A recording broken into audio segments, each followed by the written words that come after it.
মহাগ্রন্থ আল কোরআনের একখানা আয়াত আমি আপনাদের সামনে তেলাওয়াত করেছি। আলিফ লাম রা, দ্য অ্যাব্রিভিয়েশন অফ ওয়ার্ড। এগুলো পবিত্র কোরআনের 29টি সূরার শুরুতে বিচ্ছিন্ন কিছু বর্ণমালা, যেগুলোকে আল্লাহ পাক রব্বুল আলামিন সূরা শুরু হওয়ার প্রথমে এগুলোকে ব্যবহার করে। যেমন সূরা বাকারার শুরুতে আলিফ লাম মিম, সূরা আলে ইমরানের শুরুতে আলিফ লাম মিম। ঠিক অনুরূপভাবে আল্লাহ পাক রব্বুল আলামিন পবিত্র কোরআন মজিদের এই ধরনের 29টি সূরার শুরুতে 76টি বর্ণমালা ব্যবহার করে। এই 76টি বর্ণমালা কখনো এককভাবে একটি, যেমন কফ, নুন, একটি একটি বর্ণ দিয়ে সূরা শুরু করেছে। আবার কোন কোন সূরা দুটো বর্ণ দিয়ে, যেমন ইয়াসিন, তহা। আবার আল্লাহ পাক রব্বুল আলামিন পবিত্র কোরআন মজিদে 3টি বর্ণ দিয়ে সূরা শুরু করেছেন। আলিফ লাম রা, তিলকা আয়াতুল কিতাবিল হাকিম। আবার পবিত্র কোরআন মজিদে আল্লাহ তাআলা শুরু করেছেন 4টি বর্ণমালায়, আবার 5টি বর্ণমালায়, কাফ হা ইয়া আইন সাদ। এই ধরনের বর্ণমালাগুলো পবিত্র কোরআন মজিদে ব্যবহৃত হয়েছে। আমরা যারা সাধারণ মানুষ, তারা কখনোই চিন্তা করি নাই যে এই বর্ণমালাগুলো আলাদা আলাদাভাবে, যেটার কোনো সিরিয়াল নাই। আমাদের একটি সিরিয়াল আছে বর্ণমালার, বাংলা ভাষায় আছে ক, খ, গ, ঘ। তাহলে কর আগে খ না, আর খর আগে গ না। প্রথম হলো ক, তারপর কি খ, তারপর কি গ। ইংরেজি বর্ণমালায় যদি আমরা দেখি, সেখানে আছে এ বি সি, অতএব বি এর আগে নয়, আর সি বির আগে কি নয়। ঠিক একইভাবে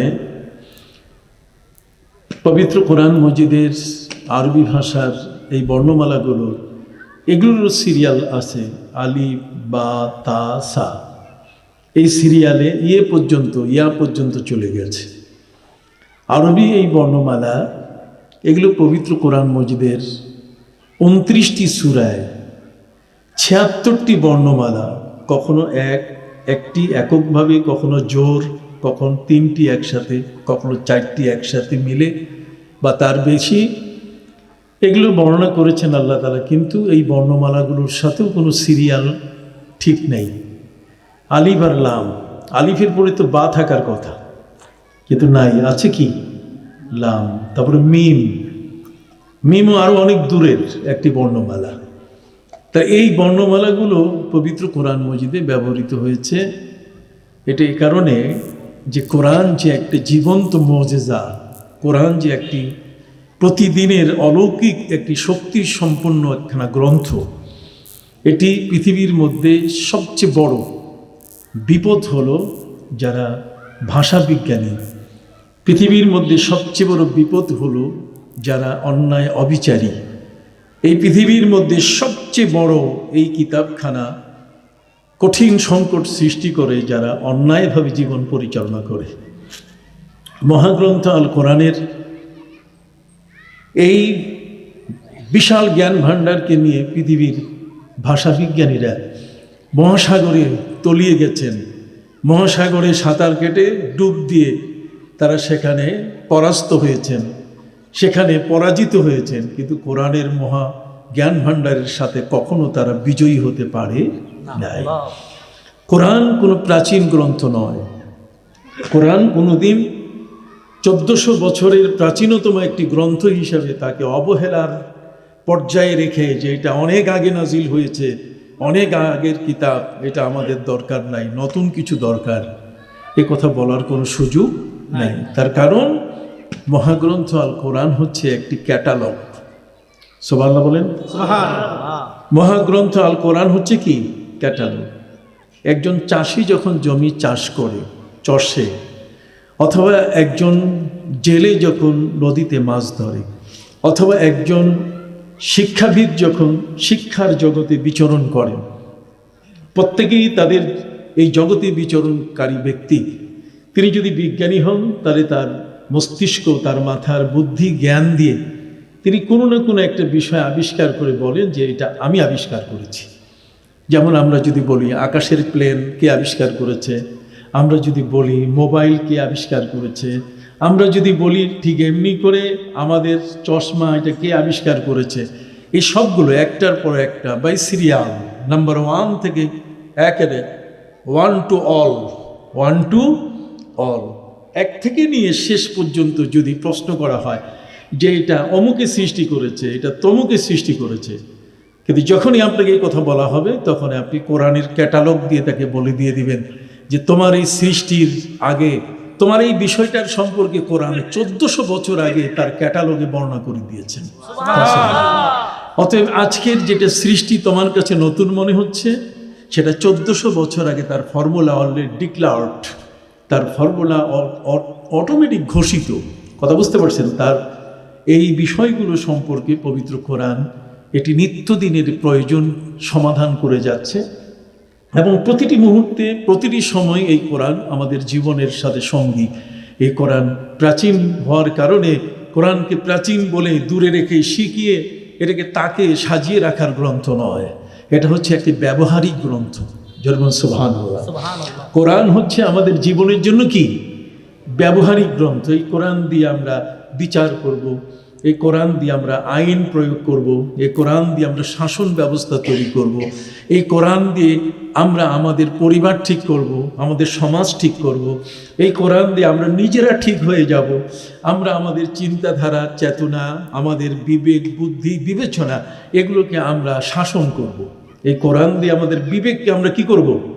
শাসন করব। একটু কথা বলেন, কি করব? শাসন করব।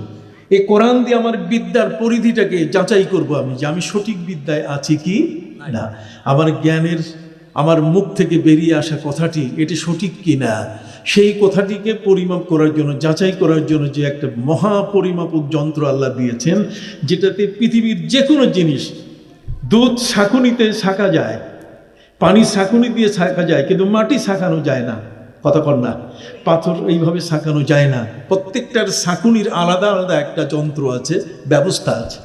কিন্তু মহাগ্রন্থ হলো বিশ্বজগতের যত ধরনের জ্ঞান, বিজ্ঞান, সৃষ্টি, আবিষ্কার যা আছে, পৃথিবীর মানুষের মুখের কথা, তার দৃষ্টিভঙ্গি যা কিছু প্রচারিত হয়েছে, তার সব কিছু যাচাই করার জন্য একটা ছাঁকুনি হলো আল কোরআন। আল কোরআন দিয়ে যে কোনো জিনিসকে, যে কোনো ব্যক্তিকে, যে কোনো চিন্তাকে, যে কোনো বিদ্যাকে, পৃথিবীর যে কোনো স্তরের মানুষের চেতনাকে এই কোরআন দিয়ে কী করা যায়?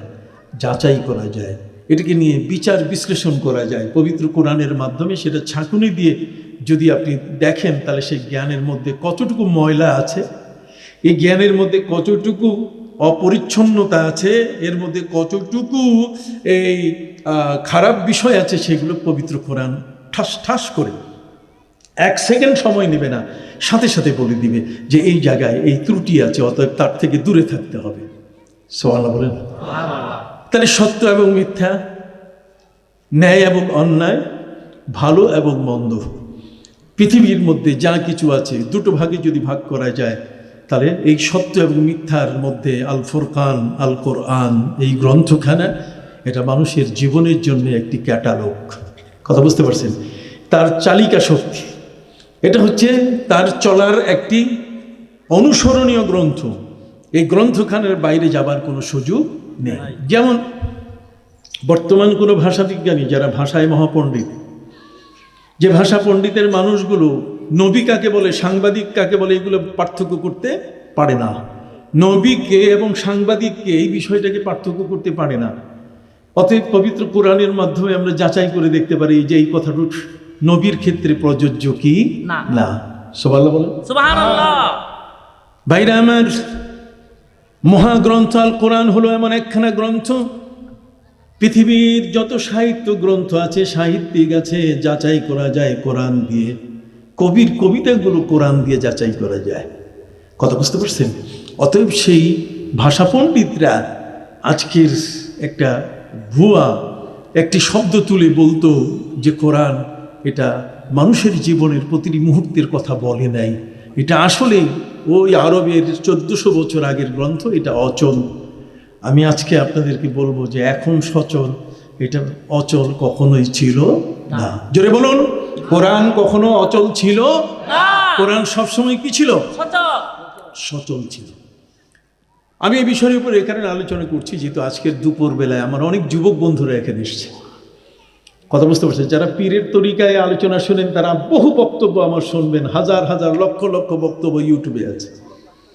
কিন্তু যারা আজকের যুবকরা এখানে এসছে এই ভর দুপুরে, যে যুবকগুলো ফেসবুকে পড়ে থাকার কথা, অ্যান্ড্রয়েড মোবাইল যাদের হাতে, প্রতিটি মুহূর্তে যারা টিপ দিলেই ছবি চলে আসে আমেরিকার, টিপ দিলে ছবি চলে আসে একজন নায়িকার, কথা বুঝতে পারছেন?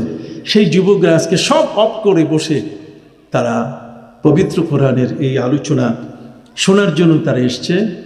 আমি সর্বতভাবে সকলের জন্যই বলতে চাই যে মহাগ্রন্থ আল কোরআনের বাস্তবতা, সচলতা, বর্তমান তার অবস্থান কেমন।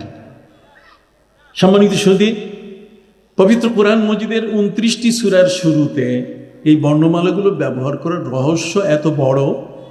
যারা কোরআনের বিজ্ঞানী বলতে গেলে আমরা তাদের নাম দিয়েছি আরেকটা, কিন্তু মূলত তারা কোরআনের বিজ্ঞানী। যেমন কোরআনের মুফাসসির, কোরআনের যারা তাফসির কারক, এরা কোরআনের বিজ্ঞানী। যদি বলেন কোরআনের কি বিজ্ঞানী, এরা পবিত্র কোরআনের আয়াতগুলোকে তন্ন তন্ন করে বুঝে। একজন রিক্সাওয়ালা, একজন মুদি দোকানদার, ডোন্ট মাইন্ড, তিনি যদি কোরআনের কোনো বিষয় নিয়ে ব্যাখ্যা করতে চান তাহলে এটা পারবেন না। লিকুল্লি ফান্নিন রিজাল, প্রত্যেকটা বিষয়ের উপরে এক একজন।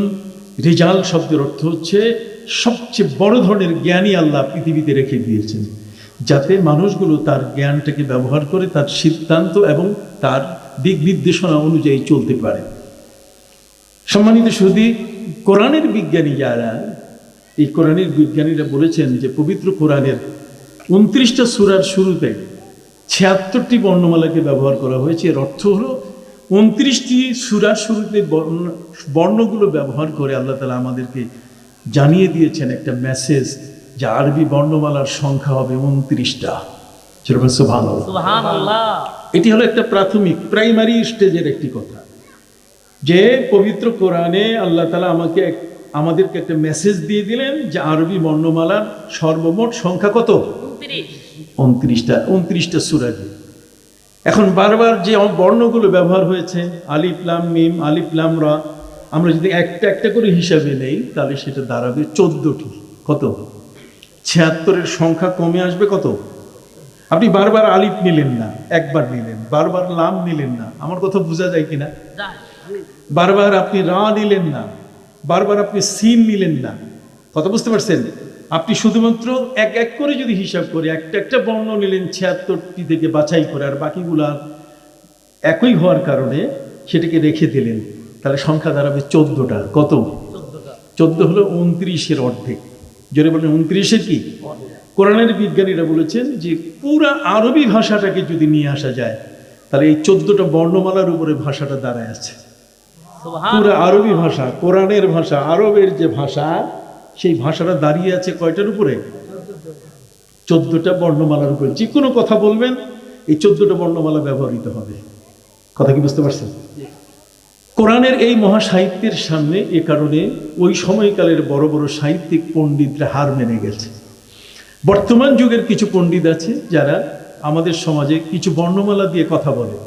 যদি কোরআন 1400 বছর আগে বর্ণমালা দিয়ে কথা না বলতো তাহলে আজকের পণ্ডিতরা বলতো যে কোরআনে নাই। যেমন এখন বর্তমান তার ভুয়া একটা সুর তুলেছে যে বর্তমান অটিজম, বর্তমান সময়কালে যারা প্রতিবন্ধী, যেমন দৃষ্টি প্রতিবন্ধী, যেমন বাক প্রতিবন্ধী, কথা বলেন না, কোনো অঙ্গ প্রতিবন্ধী, যে লোকটা ঠিক মতো হাঁটতে পারছে না একটা পায়ের উপরে ভর করে, কথা বলছে এই মানুষটা প্রতিবন্ধী আমাদের ভাষায়।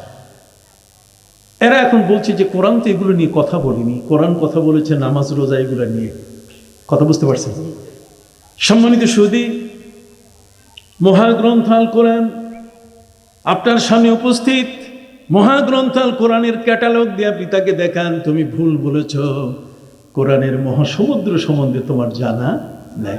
আসো দেখি প্রতিবন্ধী সম্বন্ধে কোরআনের আয়াত। পবিত্র কোরআন মজিদে আল্লাহ পাক রব্বুল আলামিন বলেছেন, আবাসা ওয়া তাওয়াল্লা আন জাআহুল আ'মা। হে নবী, আপনি মুখ ফিরিয়ে নিচ্ছেন, একজন দৃষ্টি প্রতিবন্ধী আপনার কাছে আসতেছে, এই জন্য। সুবহানাল্লাহ বলেন। তাহলে দেখেন, দৃষ্টি প্রতিবন্ধী যাকে নিয়ে আজকে বিজ্ঞানীরা আজকে ভাষাবিদরা যারা ভিন্ন ধর্ম চর্চা করে তারা বলছে যে কোরআন এ বিষয়ে কথা বলেনি। অথচ পবিত্র কোরআন মজিদে আল্লাহ পাক রব্বুল আলামিন বলেন, মা ফাররাতনা ফিল কিতাবি মিন শাই, আমি কোরআনের মধ্যে তোমাদের কোনো কিছুর আলোচনা বাকি রাখি নাই। তো আলোচনা বাকি রাখি নাই, এখন যদি কেউ বলে কোরআনে আমি পাই নাই, তাহলে মনে করতে হবে যে তার এখনো কোরআনের পূর্ণ জ্ঞান তার কাছে কি আসে নাই। আপনি কথা বুঝতে পারছেন? যখনই দেখবেন যে কোনো বিষয় সম্পর্কে সে মানে এমন কথা বলছে যে কথার মধ্যে অসারতা রয়েছে, তার কথার মধ্যে ভাষার ডেপনেস, গভীরতা নাই, বা তার ভাষার মধ্যে কি আছে, ওই যে কচুরিপানা যেমন ভেসে বেড়ায়, তার ভাষার মধ্যে এই সমস্ত জিনিস খুঁজে পাওয়া যাচ্ছে, তখনই মনে করবেন ডেপনেস নাই, তার মানে কোরআনের গভীরে এখন সে পৌঁছতে পারে নাই। সম্মানিত সুধী, প্রতিবন্ধী, দৃষ্টি প্রতিবন্ধী হযরত আব্দুল্লাহ ইবনে উম্মে মাকতুম রাদিয়াল্লাহু তাআলা আনহু, পিয়ার নবী রাসূল করিম সাল্লাল্লাহু আলাইহি ওয়াসাল্লাম তাকে তিনি মুয়াজ্জিন বানিয়েছিলেন, তাকে তিনি ইসলামের সবচেয়ে বড় বিশাল দায়িত্ব, আজান হলো ইসলামের শেয়ার, ইসলামের নিশানা। প্রিয় নবী সাল্লাল্লাহু আলাইহি ওয়াসাল্লাম যখন কাউকে কোনো যুদ্ধের মধ্যে প্রেরণ করতেন রাতের বেলায় যুদ্ধে প্রেরণ করলে তখন রাতের যোদ্ধাদেরকে জিজ্ঞেস করতেন যে তোমাদের হাতে তো তীর আছে, ধনুক আছে, কথা বলেন, তোমরা তীরন্দাজ, তোমরা তীর নিক্ষেপকারী, অতএব রাতের বেলায় তোমরা শত্রুদের সাথে যুদ্ধ করার জন্য যাচ্ছ, আমি রাসূল তোমাদের কাছে জানতে চাই, বলো তো দেখি কোন সময়টাতে তোমরা আক্রমণ করবে, তোমাদের আক্রমণের সময়টা কি? সাহাবা ইকরাম বললেন, হুজুর আমাদের আক্রমণের সময় হলো শত্রু পাইলেই আর নিস্তার নাই, আর সারাসারি কি নাই, শত্রু পাইলেই তার উপরে আক্রমণ করব। প্রিয় নবী সাল্লাল্লাহু আলাইহি ওয়াসাল্লাম বলেন, শত্রু পাইলে আক্রমণ করা যাবে না, শত্রুকে আক্রমণ করারও ইসলাম বিধান দিয়েছে। সুবহানাল্লাহ বলেন, সুবহানাল্লাহ। কি বিধান? সবসময় আমরা পড়ি পবিত্র কোরআন মজিদের এমন একটা সূরা সবাই জানি, কিন্তু সেই সূরার মধ্যে আল্লাহ পাক রব্বুল আলামিন যুদ্ধ নীতি ঘোষণা করেছেন। আসুন সবাই আমার সাথে পড়ি, বিসমিল্লাহির রহমানির রহিম, ওয়াল আদিয়াতি দবহান ফাল মুরিয়াতি কদহা ফালমুগীরাতি সুবহা। কত ইমামের পিছনে কতদিন আপনি শুনেছেন, নিজেও কতবার কোরআন তেলাওয়াত করতে গিয়ে এই সূরাটি আপনাকে, সূরা আদিয়াত, বারবার আপনাকে পড়তে হয়েছে, আপনি পড়েছেন, পাঠ করেছেন, কিন্তু আপনি কখনো কি ভেবেছেন যে এই তিনটা আয়াতের মধ্যে আল্লাহ তাআলা যুদ্ধ নীতি ঘোষণা করেছেন? সুবহানাল্লাহ বলেন। ওয়াল আদিয়াতি দাবহান মানে যখন ঘোড়াগুলো উচ্ছ্বাসে দৌড়ায়, ওয়াল আদিয়াতি দাবহান, ঘোড়াগুলো যখন উচ্ছ্বাসে দৌড়ায়, তার মানে পৃথিবীর মধ্যে আল্লাহ পাক রব্বুল আলামিন কতগুলো প্রাণীর কথা ঘোষণা করেছেন যা পৃথিবীর বিজ্ঞানীরা আজ পর্যন্ত ঘোষণা করে নাই। কোরআনের কাছে তারা গোলাম হয়ে আছে, কোরআনের কাছে তারা আত্মসমর্পণ করে বসেছে। বিজ্ঞানীরা আজকে সবচেয়ে বেশি কালেমা পড়ছে, সুবহানাল্লাহ বলেন। তারা অবাক হয়ে যাচ্ছেন যে কোরআন এই সমস্ত কথা বলে, আমরা তো বুঝতেছি না। আসুন পবিত্র কোরআনে প্রাণী জগৎ সম্বন্ধে কথা বলতে গিয়ে কি চমৎকার কথা বলেছে, ওয়ালাকুম জামালুন হিনা তুরিহুনা ওয়া হিনা তাসরাহুন ওয়া তাহমিলু আসকালাকুম ইলা বালাদিন লাম তাকুনু বালিগিহি ইল্লা বিশিক্কিল আনফুস ইন্না রাব্বাকুম লারাউফুর রহিম والخيل والبغال والحمير لتركبوها وزينة ويخلق ما لا تعلمون। বড্ড করে একটু চিৎকার দিয়ে আল্লাহু আকবার বলেন। পবিত্র কোরআন মজিদে আল্লাহ বলছেন, ওয়ালাকুম জামালুন হিনা তুরিহুনা ওয়া হিনা তাসরাহুন, আমি তোমাদের জন্য উট তৈরি করেছি, কি তৈরি করেছি? উট। উট হচ্ছে মরুর জাহাজ। এই মরুর জাহাজটা তৈরি করেছি বান্দা তোমাদের জন্য। ওয়ালাকুম জামালুন, তোমাদের জন্য উট, মরুর জাহাজ। কেন? যে আজকের শিমরাইল থেকে যদি আপনার কুটিবাজার অথবা এখানে আশপাশের যেগুলো আছে, কসবা বলেন, আপনার খারেরা বলেন, ওদিকে কুমিল্লা বলেন, এদিকে ব্রাহ্মণবাড়িয়া বলেন, যেদিকেই হোক না কেন, আশপাশের যেখানে যা আছে নবীনগর পর্যন্ত, কথা বুঝতে পারছেন? এই যতগুলো জায়গা আছে, আপনি যদি এখন নিজের ঘর থেকে কোনো কিছু বেচার জন্য মনে করুন, আপনার সুপারি আছে অথবা আপনার পাট আছে, আপনার উৎপাদনকৃত এই সমস্ত পণ্য যদি আপনি বিক্রি করতে নিতে চান, আপনার কোনো কিছুই নাই, না আছে ঘোড়া, না আছে যানবাহন কিছু, তাহলে এটা কাঁধে করে নিয়ে যেতে হতো কিনা? জোরে বলেন। আবার বলেন, কিসে নিতে হতো? দেখেন আল্লাহ কি বলছেন। আল্লাহ বলছেন, ওয়ালাকুম জামালুন হিনা তুরিহুনা ওয়া হিনা তাসরাহুন। আমি তোমাদের জন্য উট তৈরি করেছি। উট হলো তোমাদের জন্য সন্ধ্যাবেলায়, এটা হচ্ছে তোমাদের জন্য একটা উপভোগকারী, বিনোদন দেওয়ার মতো একটা প্রাণী। এর পিঠের উপরে চললে তোমার দুলদুল মনে হবে, আর সেই পিঠের উপরে তুমি যে ইচ্ছে করতে পারো, তাহলে তুমি এখানে বড় ধরনের বোঝা তার কাঁধে দিলে পরে এই বোঝাটা সে টেনে নিয়ে যাবে তোমার গন্তব্যস্থানে। সুবহানাল্লাহ। তাহলে উট যে বোঝা টানতে পারে, এটা ঘোষণা করলো কে? কোরআন। এটা কোনো বিজ্ঞানীদের টেস্টে আসে নাই। বিজ্ঞানীরা ওই এই উটের চামড়ার ভিতরে গোশতের মধ্যে মেশিন ঢুকাইয়া কখনো এটা প্রমাণ করে নাই যে এই উটটা এত টন অথবা এত ভারী ওজনের একটা বোঝা সে বহন করতে পারে। সুবহানাল্লাহ বলবেন না? যদিও কোরআনে বলা হয়েছে, আফালা ইয়ানজুরুনা ইলাল ইবিলি কাইফা খুলিকাত। এই ইতিহাস অনেক লম্বা, আমি সেদিকে যাচ্ছি না, সময়ের অভাব। আমি অতটুকু বলছি, পবিত্র কোরআন মজিদে আল্লাহ বলছেন, এই উট হলো তোমার বিনোদনের একটা প্রাণী। এটা সকাল সন্ধ্যা তোমাকে যেমন বিনোদন দেয়, শুধু তাই নয়, বরং এটা তোমার কাছে থাকলে মনে হবে যে তুমি একজন স্বাবলম্বী ব্যক্তি। আর এর পিঠের উপরে যখন তুমি বোঝা দাও, পবিত্র কোরআন মজিদে বলছেন আল্লাহ তাআলা, ওয়া তাহমিলু আসকালাকুম ইলা বালাদিন লাম তাকুনু বালিগিহি ইল্লা বিশিক্কিল আনফুস। আল্লাহ বলছেন, তুমি তোমার এমন একটা শহর দূরে, কুমিল্লা শহর, সেখানে কোনো একটা জিনিস বিক্রি করবে, তোমাকে কাঁধে করে নিতে গেলে তোমার কাঁধে ফোসকা পড়বে। রে বান্দা, তোমাকে আমি অপরূপ করে সৃষ্টি করেছি। লাকাদ খালাকনাল ইনসানা ফি আহসানি তাকওয়িম। তুমি অপূর্ব, তুমি সুন্দর। ফাতাবারাকাল্লাহু আহসানুল খালিকিন। তোমার সৌন্দর্য এতই বড় যে আল্লাহ তাআলা চান না তোমার কাঁধে একটা স্পট আসুক, এই বোঝা টানতে গিয়ে একটা দাগ পড়ুক, বোঝাটা টানতে গিয়ে তোমার কাঁধের উপরে এই ধরনের একটা রেখা আসুক যে তুমি শ্রমিক হিসাবে এত বড় কষ্ট করেছো, তোমার বোঝাটাকে টেনে নিয়ে গেছো কুমিল্লা পর্যন্ত।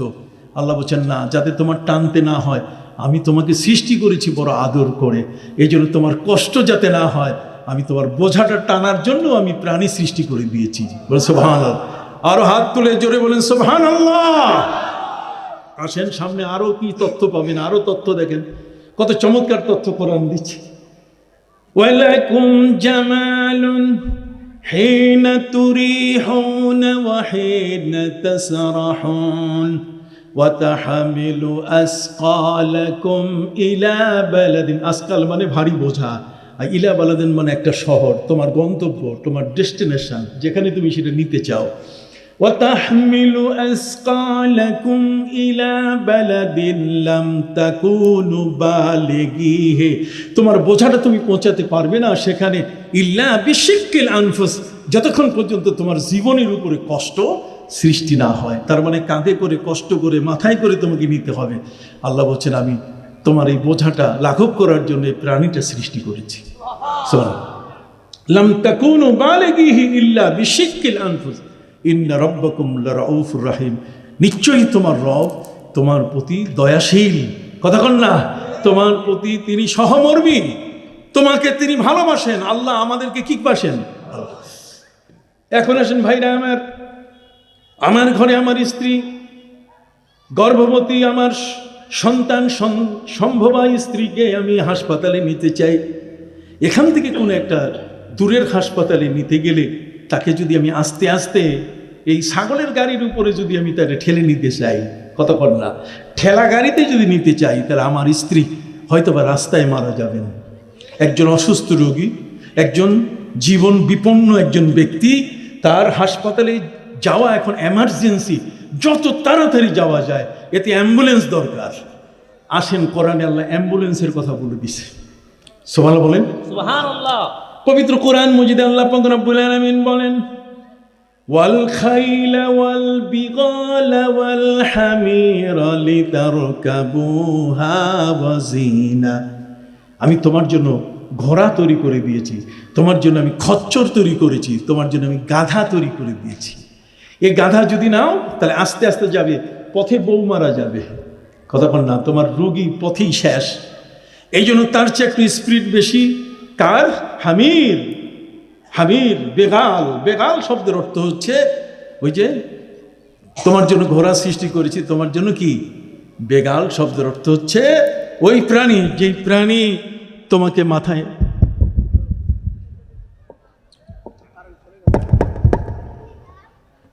সাল্লাল্লাহু আলা মুহাম্মাদ সাল্লাল্লাহু আলাইহি ওয়াসাল্লাম। সাল্লাল্লাহু আলা মুহাম্মাদ সাল্লাল্লাহু আলাইহি ওয়াসাল্লাম। হাজিরিন, বেগাল শব্দের অর্থ হচ্ছে খচ্চর। বুঝতে পারছেন? বেগাল শব্দের অর্থ কি? খচ্চর। আল্লাহ বলছেন আমি তোমার জন্য গাধা, খচ্চর। এই গাধা খচ্চরের কথা পরে নিয়ে এসছেন, প্রথমে নিয়ে আসছেন কি? ঘোড়া। ঘোড়া হচ্ছে অশ্বারোহী, ঘোড়া হচ্ছে পৃথিবীর পাওয়ার, হর্স পাওয়ার।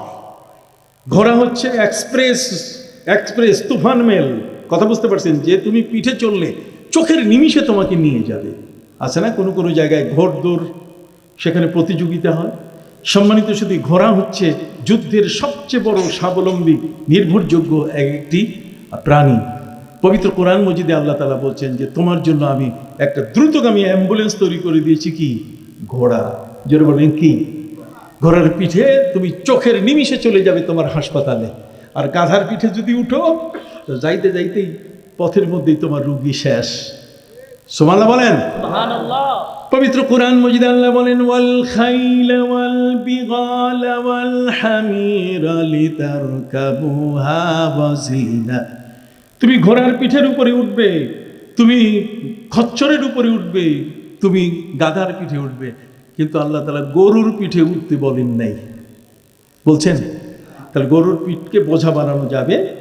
আমরা আজ পর্যন্ত জানি মুসা আলাইহিস সালামের যুগে গরু জবাই করার ঘটনা থেকে আমরা জানি পৃথিবীর কোনো মানুষ এ পর্যন্ত গরুর পিঠের উপরে বোঝা দেয় না। কি ভাই ঠিক আছে কিনা? তাহলে কোরআন কত চমৎকার! বরং গরু সম্পর্কে নবী করিম সাল্লাল্লাহু আলাইহি ওয়াসাল্লামের চমৎকার বানিয়েছে। প্রিয় নবী সাল্লাল্লাহু আলাইহি ওয়াসাল্লাম তিনি বলেছেন, আলাইকুম বিআলবানিল বাকার ওয়া সামানিহা ফাইন্না ফিল লাবানি শিফান ওয়া ফিস সামানি দাওয়াআন ওয়া ফিল লাহমি দাআন। নবী করিম সাল্লাল্লাহু আলাইহি ওয়াসাল্লাম বলেছেন তোমরা গাভীর উপরে বোঝা না দিয়ে গাভীর দুধ খাবে। কি খাবে? সবাই বলেন তোমরা গাভীর কি খাবে? হলো না, আরো জোরে শুনতে হবে আমার। আলাইকুম, আলাইকুম শব্দটা প্রথমে আনা হয়েছে, এটা বাধ্যতামূলক। নবীজি চান যে তার উম্মত ভালো থাকুক। আমার প্রিয় নবী সাল্লাল্লাহু আলাইহি ওয়াসাল্লাম তিনি চান আমার উম্মত যেন অসুস্থ না থাকে। অসুস্থ হলে তার রুকু ঠিক হবে না, অসুস্থ হলে তার সেজদা ঠিক হবে না, অসুস্থ যদি হয় তাহলে ইবাদত বন্দেগীতে সে পিছনে থাকবে। অতএব ইবাদত বন্দেগীতে যেন সে পিছিয়ে না থাকে, এই জন্য নবী করিম সাল্লাল্লাহু আলাইহি ওয়াসাল্লাম উম্মতের সুস্থতার জন্য তিনি বলেছেন আলাইকুম, অবশ্যই অবশ্যই বিআলবানিল বাকার, তোমরা গাভীর দুধ খাবে। ফাইন্না ফিল লাবানি শিফাআন, নবী করিম সাল্লাল্লাহু আলাইহি ওয়াসাল্লাম বলেছেন গাভীর দুধের মধ্যে তোমাদের শেফা রয়েছে, তোমাদের মুক্তি হয়েছে। কেননা ফাইন্নাহা তারুম্মু মিন কুল্লি শাজার, যখন সে ঘাস খায় তখন একরকম ঘাস খায় না, বিভিন্ন রকম ঘাস খাওয়ার কারণে অটোমেটিক তার দুধটার মধ্যে অ্যান্টিবায়োটিক চলে আসে। সুবহানাল্লাহ, অ্যান্টিবায়োটিক চলে আসে। তোমার জীবনের সুস্থতার জন্য নবী করিম সাল্লাল্লাহু আলাইহি ওয়াসাল্লাম বলছেন আলাইকুম বিআলবানিল বাকার। লাবানের বহু বচন হচ্ছে আলবান, লাবানুল মানে দুধ, কথা বুঝে গেছে, হালিব। অতএব তোমরা দুধ পান করবে, দুধের মধ্যে শিফা আছে। কেন? ফাইন্নাহা তারাম্মু মিন কুল্লি শাজার, তার মানে বিভিন্ন ধরনের ঘাস সে খায়, ভ্যারাইটিস রকমের ঘাস খাওয়ার কারণে এগুলো তোমার দেহের জন্য কি হয়ে যায়? অ্যান্টিবায়োটিক হয়ে যায়। সুবহানাল্লাহ বলবেন না? তারপরে নবীজি বললেন ওয়াফিস সামানে দাওয়াউন, গোশতের সাথে যে তোর চর্বিটা লাগানো থাকে এটার মধ্যে তোমার ঔষধ আছে। কি আছে? ঔষধ আছে। সুবহানাল্লাহ বলবেন না? ওয়াফিল লাহমে দাউন, আর মূল গোশতটা এটার মধ্যে রোগ আছে। নবীজি বললেন মূল গোশতটার মধ্যে কি আছে? রোগ আছে। আর গোশতের সাথে যে চর্বিটা লাগানো আছে এটা হচ্ছে তোমার জন্য কি? ঔষধ। আর গাভীর দুধ যেটা, এটা হলো তোমার জন্য কি? শিফা, রোগ থেকে মুক্তি। সুবহানাল্লাহ বলেন। ইসলাম কমপ্লিট কোড অফ লাইফ। আজকের আলেম সম্প্রদায় এই বিষয়গুলোকে গবেষণা করেন না, এই বিষয়গুলোকে তন্ন তন্ন খুঁজে বেড়ান না। মুখস্থ বিদ্যা জাতি সব সময় শুনবে না। কোরআন হচ্ছে পৃথিবীর প্রতি মুহূর্তের একটি জীবন্ত গ্রন্থ। সুবহানাল্লাহ বলেন। এটা তেলাওয়াত যেমন সূরা ফাতিহা, গতকাল যেটা করছেন আজকে আর বদল হয় নাই। সূরা ফাতিহা ওইটাই ঠিক আছে কি না? আজ থেকে 50 বছর আগে, আজ থেকে 500 বছর আগে সূরা ফাতিহার তেলাওয়াত যেমন ছিল আজও কি তেমনই আছে। যে কারণে ডক্টর শিব শক্তি, নাম কি? নাম একটু বলতে হবে, আমি একজন শিক্ষক মানুষ। এই বাবা আমার কাছে বুখারী পড়ছে, সহিহ বুখারী আমার কাছে পড়ছে, এখন আমি বুখারী পড়াই বিভিন্ন প্রতিষ্ঠানে। কথা বুঝতে পারছে? ডক্টর শিব শক্তি একজন হিন্দু মানুষ, যাদের সবচেয়ে বড় তীর্থস্থান হলো গয়া কাশী বৃন্দাবন। কথা বুঝেন নাই? গয়া কাশী বৃন্দাবনে যিনি সকলের কাছে শ্রদ্ধাভাজন, তিনি একজন শ্রদ্ধার মানুষ, ডক্টর শিব শক্তি। ডক্টর মানুষ তো মাথার মধ্যে কিছু গবেষণা করার চিন্তা তার সবসময় কাজ করে। ডক্টর সাহেব, ডক্টর শিব শক্তি একজন হিন্দু ব্যক্তির নাম বলছি, হিন্দু পুরোহিতের নাম বলছি। কথা বুঝেন নাই? সেই হিন্দু পুরোহিত তিনি তার জীবনের মধ্যে সবসময় চিন্তা করলেন যে দেখি এতদিন পর্যন্ত তো আমি এই অথর্ববেদ, আমি শ্রী ভগবদ গীতা, আমি রামায়ণ, কথা বুঝতে পারি, মহাভারত, এগুলো আমি একের পর এক পড়লাম। আমি একটু দেখি তো যে মুসলমানের কোরআনটা, এটার তেলাওয়াতটা আমি একটু দেখবো, এটা শুনতে এত ভালো লাগে, কারণটা কি? সুবহানাল্লাহ বলেন। সম্মানিত সুধী বন্ধুরা আমার, তিনি বলেন আমি ওয়াশিংটন ডিসিতে গেলাম। সেখানে যাওয়ার পরে ওয়াশিংটন ডিসির আশপাশের সেখানে মসজিদ, যেখানে মাইকের আওয়াজে কখনো কখনো সূরার আওয়াজ আমার কানে আসে। আমি সেখানে দেখলাম সূরা ফাতিহা পড়ছে। সূরা ফাতিহা পড়ার পরে আমি চলে গেলাম কানাডায়। কানাডায় যাওয়ার পরে দেখলাম একইভাবে সূরা ফাতিহা, একইভাবে এই কোরআনের তেলাওয়াত। আমি চলে গেলাম কোথায়? ওই উত্তর আমেরিকা, দক্ষিণ আমেরিকা, আমি অস্ট্রেলিয়া, বিভিন্ন জায়গায় আমি দেখলাম সব জায়গায় কোরআন একরকম, কিন্তু আমি অবাক হলাম বাইবেল কিন্তু সব জায়গায় একরকম নাই। New Testament, Canadian New Testament Bible আর আমেরিকান বাইবেল, টাইওয়ানি বাইবেল একরকম না, কিন্তু মুসলমানের কোরআনের আওয়াজ একই রকম। আমি বাহরাইনে গেলাম, কুয়েতে গেলাম, মিশরে গেলাম, সবখানে দেখি আলহামদুলিল্লাহি রাব্বিল আলামিনের কোনো পার্থক্য নাই। উনি বলেন আমি যখন ব্রুনাইতে চলে গেলাম, ইন্দোনেশিয়া, ব্রুনাইতে যাওয়ার পরে সেখানে আমি দেখলাম একইভাবে মহাতির মোহাম্মদের দেশ মালয়েশিয়া, সেখানেও একইভাবে আলহামদুলিল্লাহি রাব্বিল আলামিন। উনি বলেন আমি অবাক হয়ে গেলাম, এই উপমহাদেশে যারা কোরআন পড়েন তাদের বানান পদ্ধতি আর আরাবিয়ানদের বানান পদ্ধতি আর ব্রুনাইওয়ালাদের বানান পদ্ধতি এক না। আমরা আলহামদুলিল্লাহ পড়তে গিয়ে পড়ি হামজা লাম জবর আল, হা মিম জবর হাম, দাল পেশ দো, আলহামদু, লাম লাম জের লিল, লাম খারা জবর লা, হা জের হি, লিল্লাহি। পড়ি কিনা?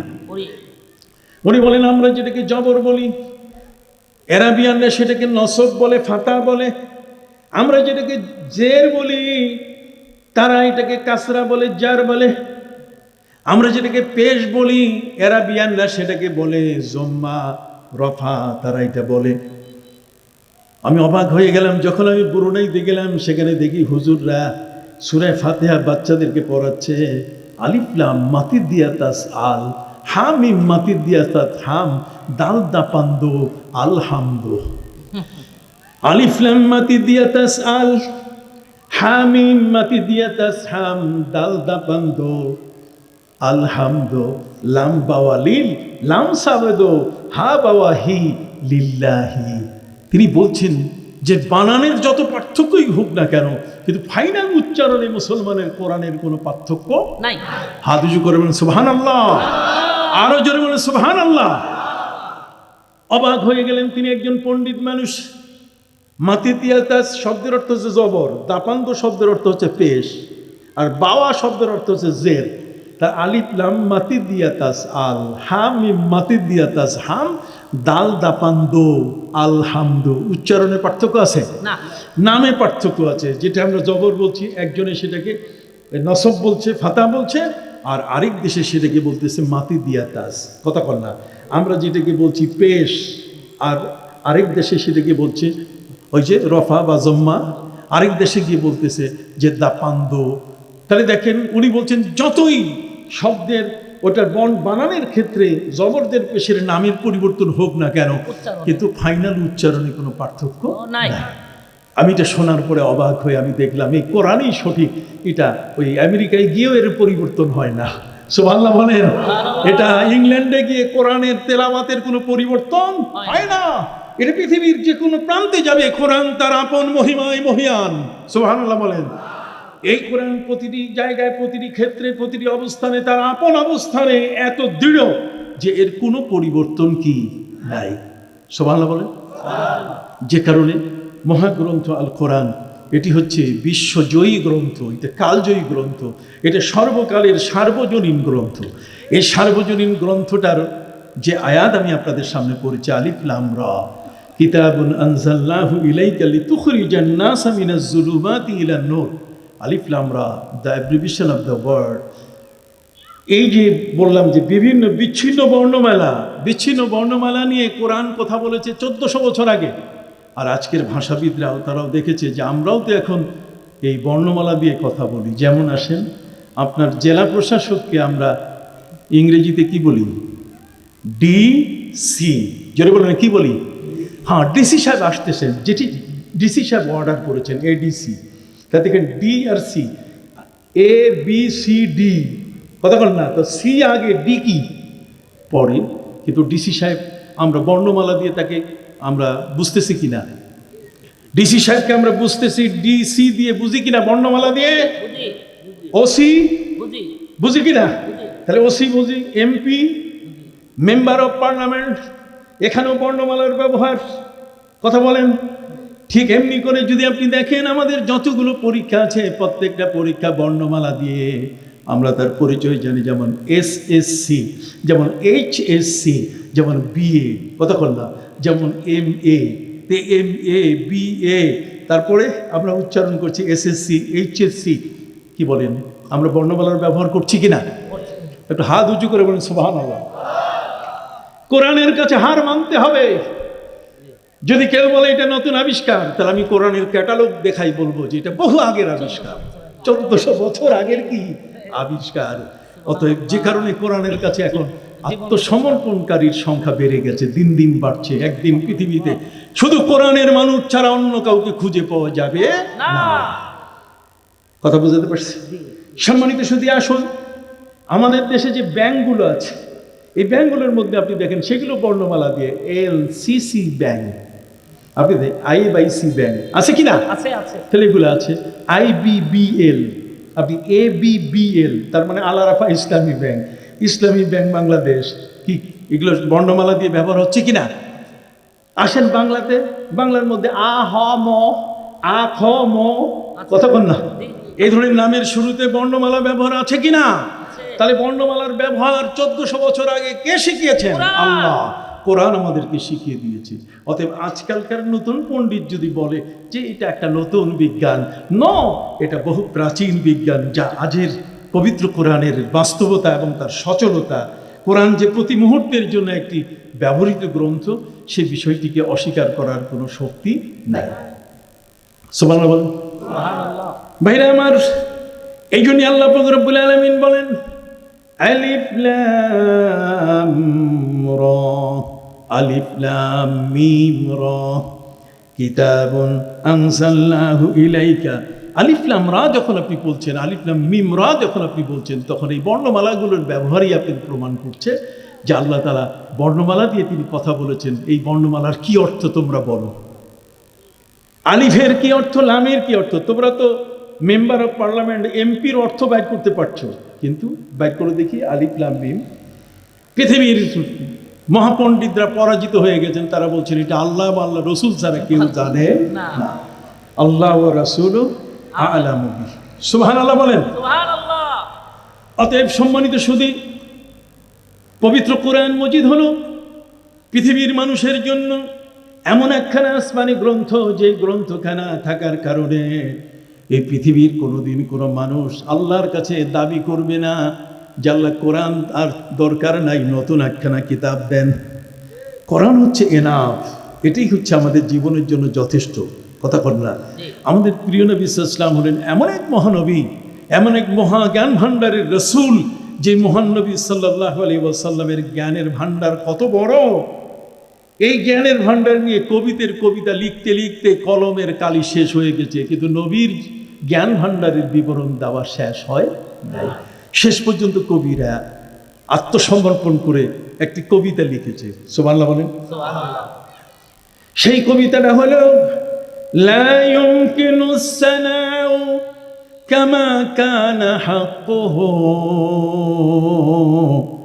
বাদাজ খুদা বুজুর্গ তুই কিসসা মুখতাসার বালাগাল উলা বিকামালিহি কাশাফাদ দুজা বিজামালিহি হাসনাত জামিউ খিসালিহি সাল্লু আলাইহি ওয়া আলিহি।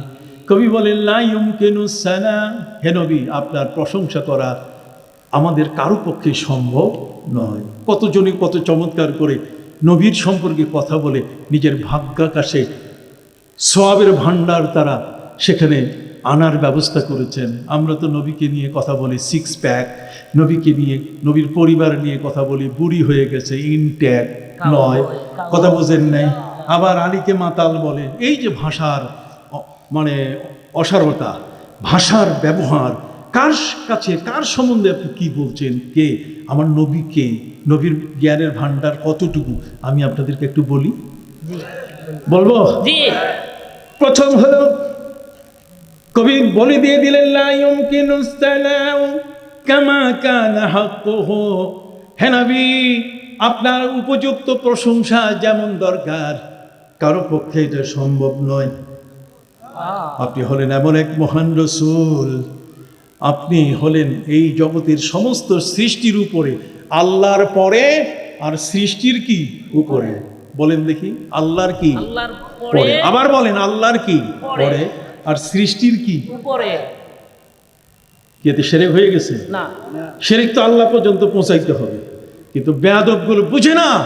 আমার মসজিদ থেকে মোহাম্মদ শব্দ আল্লাহ নামের পর থেকে সরিয়ে দিচ্ছে, কালেমার থেকে তারা আল্লাহ শব্দের পাশে মোহাম্মদ সাল্লাল্লাহু আলাইহি ওয়াসাল্লামকে তারা সরিয়ে দিচ্ছে।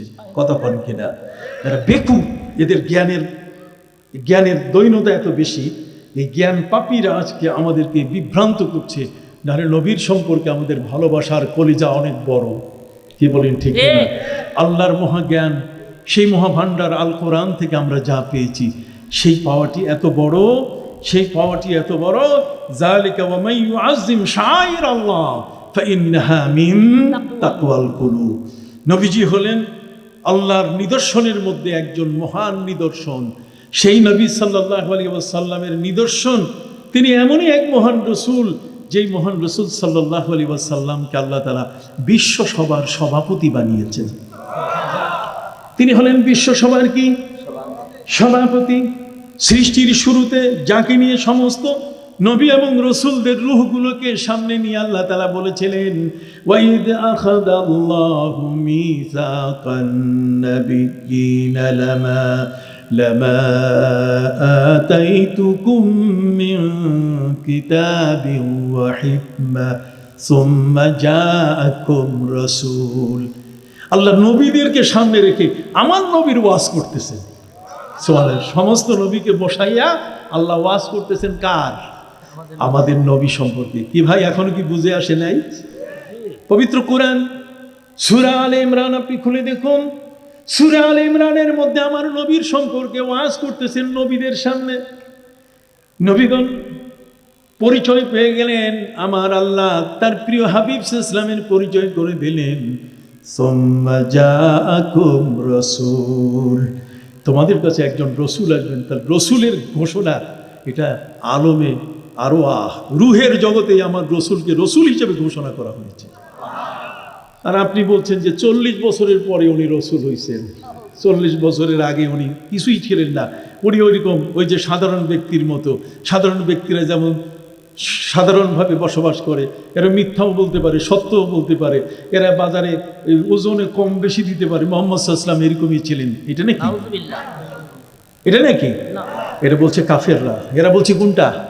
এরা কাফেররা বলছে। কাফেররা কি বলছে? আসেন কাফেরদের সম্পর্কে তাদের বক্তব্যটা তুলে ধরি।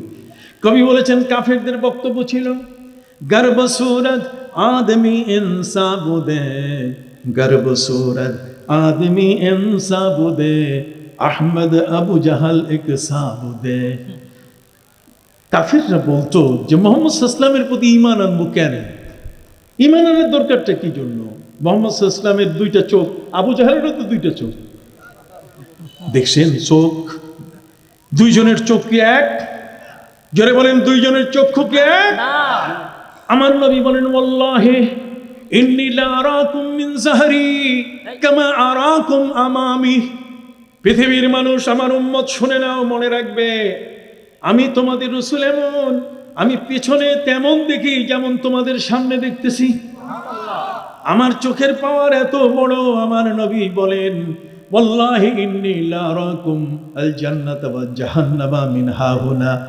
আমি যখন জায়নামাজে দাঁড়াই তখন আল্লাহর জান্নাত জাহান্নাম আমি দেখতে পাই। তা আল্লাহর জান্নাত জাহান্নাম যে রসুল দেখতে পান, আর সেই রসুলের সাথে আবু জাহালের চোখ কি এক? হাত উঁচু করে বলেন, চক্ষু কি এক? আমি আসতেছি, কোরআনের উদাহরণে আমি আসতেছি। আগে নবীর সম্পর্কে একটু বলি না বাবা, কথা বলেন। ওমর ইবনে আব্দুল আজিজ, তিনি ছিলেন দ্বিতীয় ওমর, উমাইয়া খলিফার প্রথম যিনি দ্বিতীয় ওমর ছিলেন ওমর ইবনে আব্দুল আজিজ। উনি একজন বক্তার বক্তৃতা শুনতেছেন। বক্তা মক্কায় শুধু কাবা ঘরের প্রশংসা করছে, শুধু কাবা ঘর, কাবা কাবা কাবা কেমনে আসলো, কি হইল না হইল, সব প্রশংসা। ওমর ইবনে আব্দুল আজিজ বক্তাকে ধরে ফেললেন হাত, যে তোমার বক্তৃতা স্টপ। কথা বুঝে গেছে? Stop your lecture. খবরদার, একটা শব্দ বলতে পারবে না। কেন? যে তুমি শুধু মক্কার প্রশংসা করছো, তুমি মদিনা চোখে দেখো না? মদিনায় যে মক্কা, যিনি এই মক্কার মর্যাদা যার কারণে বেড়ে গেছে, যেই কাবা ঝুঁকে পড়েছে নবীর জন্মে তার জন্মস্থানের দিকে, কন্যা সুবহানাল্লাহ। যেই কাবা প্রিয় নবী সাল্লাল্লাহু আলাইহি ওয়াসাল্লামের জন্য পাগল ছিল, কথা কন্যা, সেই কাবা, ওই কাবার প্রশংসা, নবীর প্রশংসা তুমি শুনো নাই? নবীর প্রশংসা করতে জানো না? সুবহানাল্লাহ বলো। প্রত্যেক বক্তার উচিত কাবার প্রশংসা করলে নবীর প্রশংসা করতে হবে। আল্লাহর আলোচনা করলে তার রসুলের কথাও কি করতে হবে? বলতে হবে। যেহেতু আল্লাহ তাআলা পবিত্র কোরআনের 37টি আয়াতে, কত? সবার বলেন, 37টি আয়াতের মধ্যে আল্লাহ তাআলা যেখানে তার নাম নিয়েছেন যে আমার আনুগত্য করো, সেখানেও তিনি বলে দিয়েছেন যে আমার রসুলের আনুগত্য করো। আল্লাহ নিজে নিজে একা একা কখনো বলেন নাই যে আমার আনুগত্য করো, একা বলেন নাই। যে আমার আনুগত্য করতে হলে আমার নবীকে আগে আনুগত্য করতে হবে।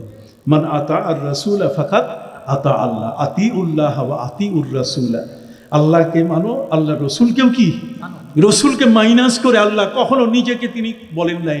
কিন্তু আজকালকার তৌহিদি জনতা, কথা বল না, তারা শুধুমাত্র লা ইলাহা ইল্লাল্লাহ নিয়ে আছে, মুহাম্মদুর রাসূলুল্লাহকে মাইনাস করে ফেলছে, কথা বল না। তারা আমার নবীকে আলাদা করে ফেলেছেন। নো, আমার নবী ছাড়া ঈমান হবে না। আমার নবী ছাড়া ঈমানের কোনো মূল্য নাই, আল্লাহ তাআলাই গ্রহণ করবেন না। বলবেন কেন? কবি বলেছেন, খুদা মদহে आफरी मुस्तफा बस खुदा मद है आफरी मुस्तफा बस मोहम्मद हामिद हमदे खुदा बस।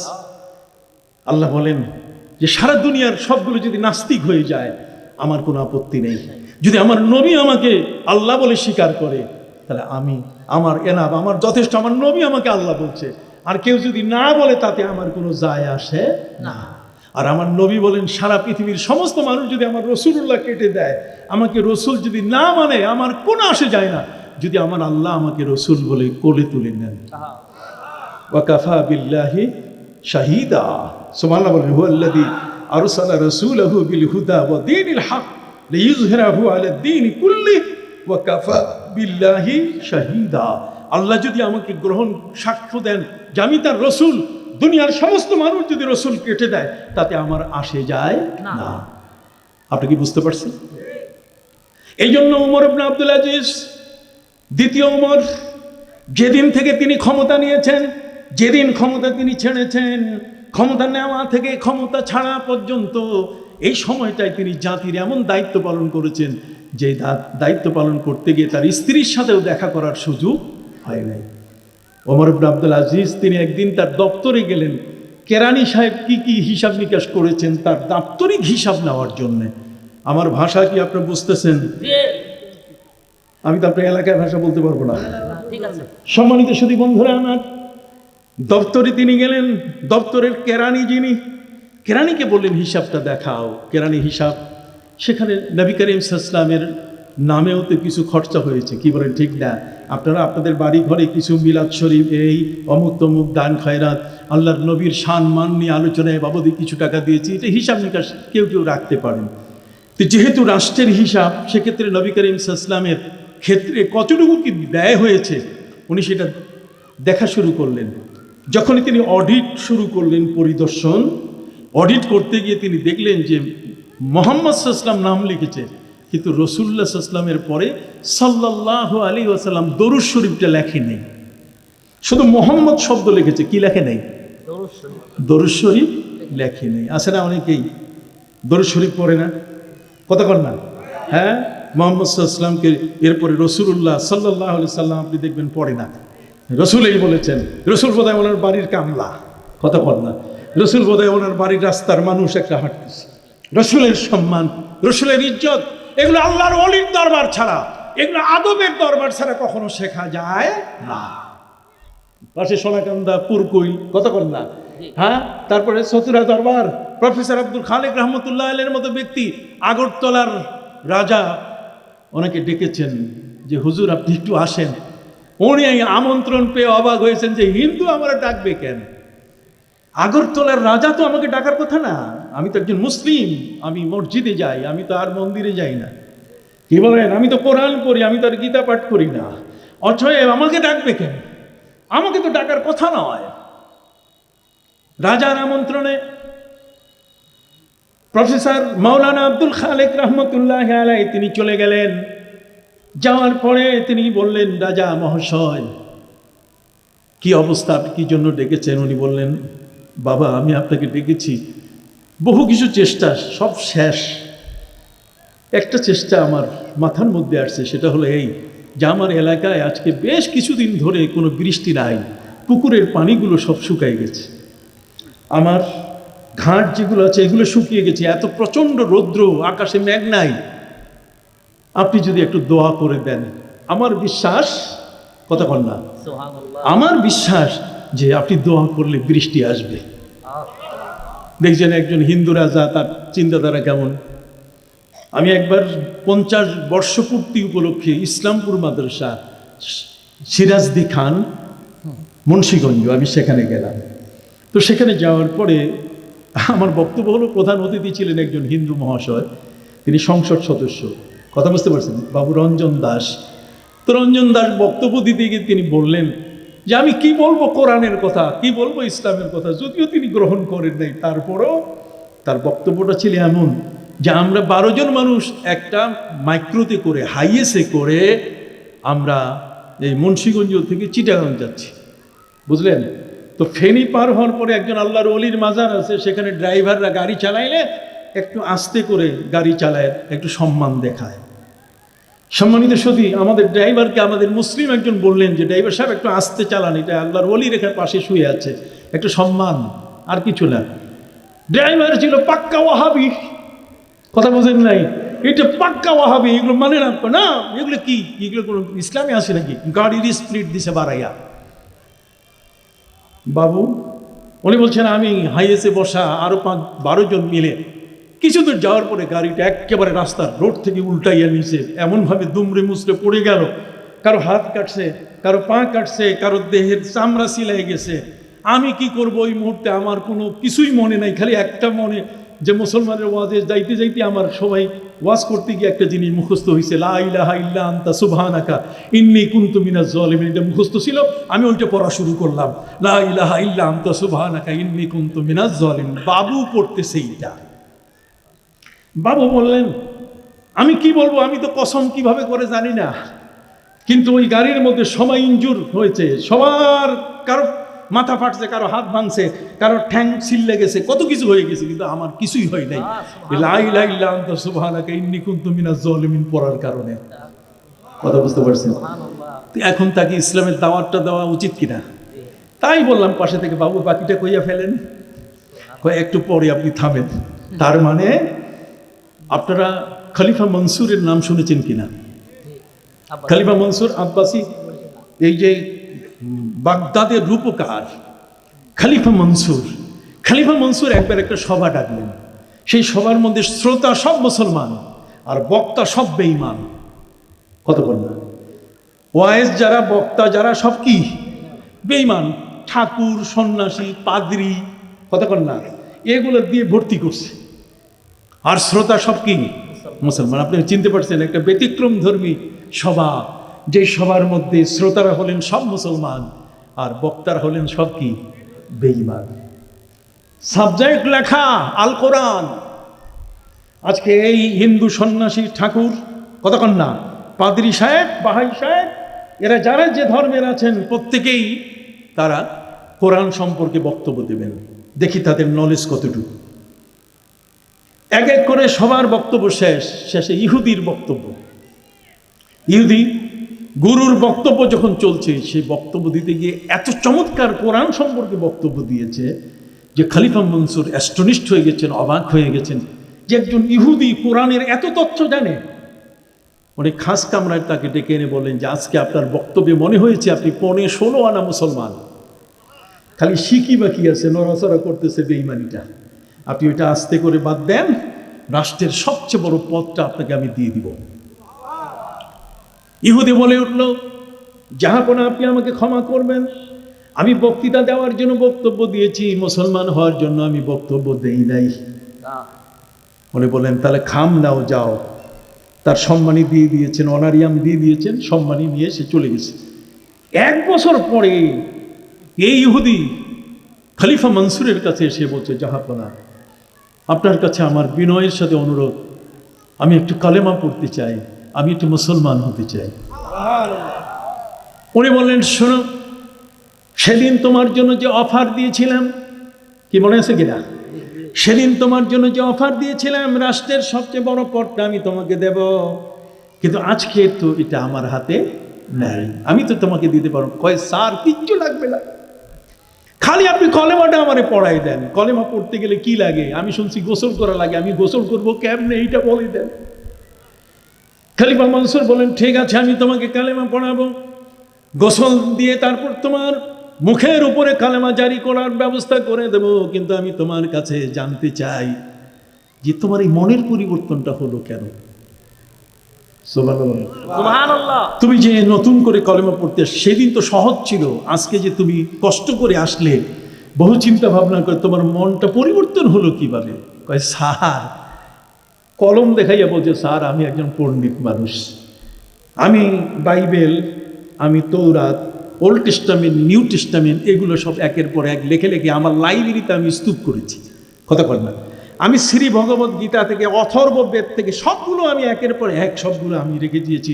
এগুলো স্যার আমি অবসরে বিক্রি করি আমার লাইব্রেরি থেকে। আমার মনে হলো যে শেষ পর্যন্ত মুসলমানের কোরআনটা লেখেও একটু মানুষকে দেই, সাপ্লাই দেই, পড়ুক মুসলমানরা।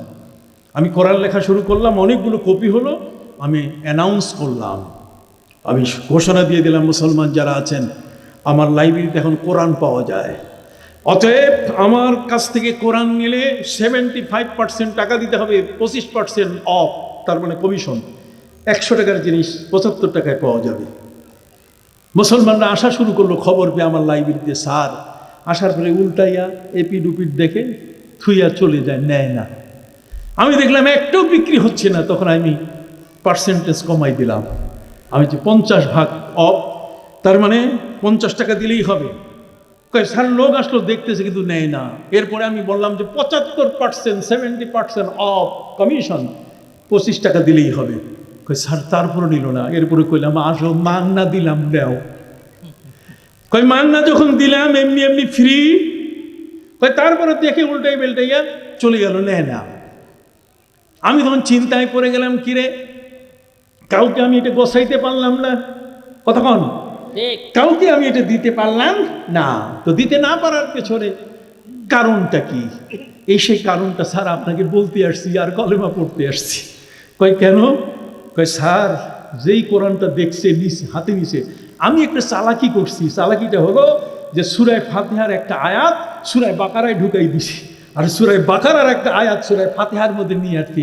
মুসলমান যেই দেখে সেই কয় যে এটা আমাদের কিতাব না, এই জন্য আর নেয় নাই। স্যার বুঝলাম এই মহাগ্রন্থ আল কোরআন একটা সঠিক গ্রন্থ, এটাই জীবনী গ্রন্থ স্যার। এর চেয়ে পরিশুদ্ধ, পরিশীলিত, এর চেয়ে পরিপক্ক, এর চেয়ে পবিত্র গ্রন্থ পৃথিবীর মধ্যে কি নাই। অতএব স্যার এই জন্যই আমি আসছি, আমাকে কালেমা পড়ে আপনি মুসলমান বানাই দেন। যেন বলেন সুবহানাল্লাহ, হাত উঁচু করে বলেন সুবহানাল্লাহ। ভাইরা আমার, আল্লাহু আকবার, ইয়া রাসূলুল্লাহ, শুভেচ্ছা স্বাগত, শুভেচ্ছা স্বাগত। আমরা আছি সেখানে, ঘরে ঘরে ঢালো, ঘরে ঘরে ঢালো, ঘরে ঘরে ঢালো, ঘরে ঘরে ঢালো।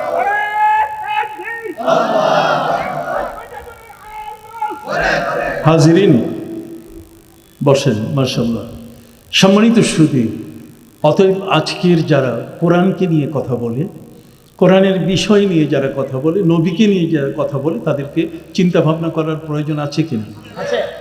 আছে কিনা? আলা কুল্লি জি ইলমিন আলিমুন, জাননেওয়ালার উপরে কি জাননেওয়ালা আছে। তুমি যদি বলো ফাকুল্লি মাইয়াদ্দাই ফালসাফাতান হাফাজতা শাইয়ান ওয়া গাবাত আনকাল আশিয়াও, যদি তোমাকে কেউ বলে আমি সব জানি, তাহলে তুমি তাকে বলো তুমি কিছুই জানো না। পৃথিবীর এখন কোটি কোটি কোটি বিলিয়ন ট্রিলিয়ন এর চেয়ে বড় বড় জ্ঞান ভাণ্ডার তোমার থেকে এখনো আলাদা হয়ে আছে, তুমি তার পাশেও যেতে পারো না। এই জন্য আশিকদের চক্ষু আরেক রকম। ওমরে ফারুকের চক্ষু 900 মাইল দূরে চলে গেছে, আর আমার চক্ষু 8 মাইল দূরে যায় না। মাঝখানে এরকম একটা বাধা আসলে আর আমি দেখি না। আর ওমরে ফারুক যখন খুতবা দিলেন জুমার দিনে, তখন তিনি খুতবায় বললেন ইয়া সারিয়া আল জাবাল আল জাবাল। সারিয়া সেনাপতির নাম। সারিয়াকে নাম ধরে বললেন রে সারিয়া আল জাবাল আল জাবাল। 900 মাইল দূরে, 900 কিলোমিটার দূরে, মাইল নয় 900 কিলোমিটার দূরে সেখানে সৈন্যরা বিপদে পড়েছে। কমান্ডার তিনি দিশা পাচ্ছেন না কি করবে। হযরত ওমর জুমার দিনে তিনি খুতবা দিচ্ছেন, আর ওই সময় তার দৃষ্টি চলে গেল 900 কিলোমিটার দূরে ইরানের নাহাবন্দ এলাকায়। আমি সেখানে গেছি। ইরাকের নাহাবন্দ এলাকায় তিনি সৈন্যদের বললেন, সেনাপতিকে বললেন পাহাড়ের পথ ধরো। নামাজ শেষ হওয়ার পরে হযরত ওমর ফারুক রাদিয়াল্লাহু তাআলাকে জিজ্ঞাসা করা হলো, ওমর আজকের আপনার খুতবার ভাষা ঠিক ছিল না, আগে পরের মিল নাই, এখানে কোনো সেনাপতি কোনো সৈন্য কেউ নাই, আপনি কাকে বললেন পাহাড়ের পথ ধরো? ওমর বলছেন আমি যখন খুতবায় দাঁড়িয়েছি, খুতবা পড়তে এই ফাঁকে আমার দৃষ্টি চলে গেছে 900 কিলোমিটার দূরে। সেখানে আমার সৈন্যরা বিপদে পড়েছে, আমি সেই সৈন্যদেরকে পথ দেখাতে গিয়ে, কথা বুঝে গেছে আমি এই শব্দটি উচ্চারণ করেছি। অতএব তারা ফিরে আসুক, জিজ্ঞাসা করো। ফিরে আসার সাথে সাথে জিজ্ঞেস করা হলো, হ্যাঁ সেদিন উমরে ফারুকের কণ্ঠ আমাদের কানে ভেসে এসেছে। ওই উমর যদি সেদিন কথা না বলতেন, পথ না দেখাতেন, আমরা বিপদগ্রস্ত হতাম। আল্লাহর ওলিদের ক্ষমতা আছে কিনা? অতএব প্রফেসর আব্দুল খালেক রহমতুল্লাহ আলাইকে ডেকে নিয়েছেন কে? হিন্দু রাজা, আগরতলার রাজা ডেকে নিয়ে বলছে, হুজুর বৃষ্টি নাই, একটু দোয়া করেন। হায় হায় হায়, বৃষ্টি নাই, বৃষ্টি বৃষ্টি কি ওনার হাতের জিনিস? এটা কি হাতের মোয়া নাকি? কত না হাতের মোয়া বুঝেন না?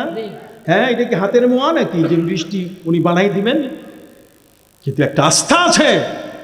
সহিহ মুসলিমের হাদিসের মধ্যে এসছে, আমার প্রিয় নবী সাল্লাল্লাহু আলাইহি ওয়াসাল্লাম বলেন, ওয়া ইন্না মিন ইবাদিল্লাহি মান লাউ আকসামা আলাল্লাহি লা আবাররা। আল্লাহর এমন কিছু বান্দা জমিনে আছেন, যা বলবেন আল্লাহ সাথে সাথে কবুল করে ফেলেন। যা বলবেন, ওয়া ইন্না মিন ইবাদিল্লাহি মান লাউ আকসামা আলাল্লাহি লা আবাররা, যদি বলে ফেলেন আল্লাহর ওলি যে এটা হতে হবে, তাহলে সাথে সাথে কি আল্লাহ কবুল করবেন। বড় পীর আব্দুল কাদের জিলানী রহমতুল্লাহ আলাইহির কাছে নবদম্পতি এসছে, 12 বছর সংসার করার পরে সে বলছে, হুজুর আমরা এ পর্যন্ত 3টা থালা বাইর করতে পারি নাই, কোনো সন্তান নাই, হুজুর আপনি আমাদের জন্য দোয়া করেন। বড় পীর আব্দুল কাদের জিলানী রহমতুল্লাহ বলেন, শোনো দোয়া তো করবো, কিন্তু আমি দোয়া করতে গেলে এর আগে দোয়াটা আল্লাহ কবুল করবেন কিনা এটা একটু যাচাই করে নিব। কি করে নিব? যাচাই করব। যাচাই করার জন্য আল্লাহর ওলিদের 3টা সবক পালন করতে হয়। কয়টা? একটু সবাই বলেন না কয়টা? 3টা, যেটা মোরাকাবার সবক। একটা হচ্ছে আলিম, একটা হচ্ছে সামি, একটা হচ্ছে বাসির। আলিম মানে আমি যা কিছু করছি সব আল্লাহ জানেন, আমি যা কিছু করছি সব দেখেন, আমি যা কিছু বলছি সব শুনেন। কথা বল না? আমি যা করি, আমি যা পড়ি, আমি যা বলি, কে দেখেন, কে শুনেন? আল্লাহ। জানেন কে? কিরকম জানেন? ওয়ায়ালামু খাইনাতাল আয়ুনি ওয়া মা তুখফিস সুদূর। বান্দা চোখের টিপ্পনি যখন মারো, কেউ বুঝে না তোমার টিপ্পনি, আমি আল্লাহর ক্যামেরায় ধরা পড়ে যায়। তোমার অন্তরের ভিতরে কার জন্য কি পরিকল্পনা গ্রহণ করেছো কেউ জানে না, আমি জানি। শুধু তাই নয়, ইয়ালামু মা ইয়ালিজু ফিল আরদি ওয়া মা ইয়াখরুজু মিনহা ওয়া মা ইয়ানজিলু মিনাস সামাই ওয়া মা ইয়ারুজু ফিহা। বড় করে বলুন সুবহানাল্লাহ। আল্লাহ বলেন, আকাশ থেকে বৃষ্টি পড়লে মাটিতে যে বৃষ্টিটা শুকিয়ে যায়, আমার ভাষা বুঝেন? মাটিতে পড়ার পরে মাটিটা বৃষ্টিটা চুষে নেয় না? আল্লাহ বলছেন, কত গ্যালন আকাশের বৃষ্টির পানি চুষে নিছে, তোমার কাছে হিসাব নাই, আমি জানি, আমার কাছে হিসাব আছে। কাজে বি কেয়ারফুল, সাবধান। তোমার জমিটার মধ্যে যে পানি আমি আকাশ থেকে দিছি, কত গ্যালন পানি তোমার জমিনে চুষে আছে, আর সেখান থেকে তুমি ফসল উৎপাদন কইরা কর্নেলিয়াস মারি হইয়া মস্ত পাকাইয়া তুমি আমার কথা স্মরণ করো না। কথা বুঝেন নাই? তুমি আমাকে ভুলে গেছো। আল্লাহ বলেন, ইয়ালামু মা ইয়ালিজু ফিল আরদি ওয়া মা ইয়াখরুজু মিনহা। তুমি নলকূপ করেছো, গভীর নলকূপ, নলকূপ থেকে কত গ্যালন পানি তুমি উঠালে, কত পানি পড়ে গেল, তোমার কাছে হিসাব নাই। ওয়া মা ইয়ানজিলু মিনাস সামা, আকাশ থেকে কত ফোঁটা বৃষ্টি, কত মিলিমিটার বৃষ্টি পড়লো, তাও তোমার জানা নাই। কথা কর না? আমি জানি। ওয়া মা ইয়ারুজু ফিহা, আর কত পানি বাষ্প হয়ে আকাশে উড়ে গেল, সেটা তোমার কাছে হিসাব নাই। হিসাব কার কাছে? সুবহানাল্লাহ বলবেন না? তাহলে সেই আল্লাহকে আপনি কি বলতে পারেন যে আমার খবর তিনি রাখেন না? আল্লাহ খবর রাখেন কি না? আল্লাহ খবর রাখেন। খবর না রাখলে ওই বদরের যুদ্ধে 5000 ফেরেশতা পাঠাই দিতেন না। কথা কন না? খবর রাখেন। মুসা নবী আল্লাহর কাছে বলছেন যে আল্লাহ, আমি আর আমার ভাই দুইজনের সাথে ফেরাউন যুদ্ধ করবে, মাবুদ 2 ভাইয়ে লাঠি একটা, এই যুদ্ধে তো জয়লাভ করা বড় কঠিন। আল্লাহ এখন কি করবো? আল্লাহ বলছেন, যাও, ইযহাব ইলা ফিরাউনা ইন্নাহু তাগা। ফেরাউনের কাছে যাও, স্বৈরাচারের কাছে যাও, ইন্নাহু তাগা, সে সীমা লঙ্ঘন করেছে, তোমাকে যেতেই হবে। মুসা আলাইহিস সালাম বলছেন যে যাবো, তার তো 70,000 কমান্ডো বাহিনী, জাদুকর যোদ্ধা আছে, অতএব জাদুকর যোদ্ধার সাথে আমি কি করে পারবো? লাঠি তো একটা। আল্লাহ বলছেন, ভয় করো না, লা তাখাফ ইন্নাকা আনতাল আলা, আমি তোমাকে বিজয় দান করব। তোমার লাঠি শক্তি নয়, আমি তোমার শক্তি। সুবহানাল্লাহ। লাঠি তোমার শক্তি নয়, শক্তি কি? আল্লাহ। জোরে বলেন, শক্তি কে? আল্লাহ। সম্মানিত সুধী বন্ধুরা আমার, হযরত নবী মুসা আলাইহিস সালাম যুদ্ধ শুরু করলেন। ওদিকে ফেরাউন ঘোষণা করেছিল, মিশরের পল্টন ময়দানে সমস্ত মানুষকে একত্রিত করে ফেরাউন ঘোষণা দিয়েছিল, ইয়া কওমি আলাইসা লি মুলকু মিসর ওয়া হাদিহিল আনহারু তাজরি মিন তাহতি। হে মিশরের মানুষেরা, আজকে আমি চেয়ারে বসে আছি, আমি আজকে একটা বক্তব্য দিব তোমাদেরকে, এটা মানতে হবে। আমার বক্তব্য যদি না মানো, পানিতে মারবো, ভাতে মারবো তোমাদেরকে। তোমাদের পানির স্লুইস গেটের চাবি আমার হাতে, নদীগুলোর পানি বন্ধ করার ক্ষমতা আমার কি হাতে। কয় সেটা কি? আনা রব্বুকুমুল আলা, আমি তোমাদের শ্রেষ্ঠ খোদা। সবাই মিলে দেখছে, পানির ভয় দেখাইছে, খাওয়ার ভয় দেখাইছে, বটে বটে মান্না নিলাম। হযরতে মুসা আলাইহিস সালাম পিছনে ছিলেন।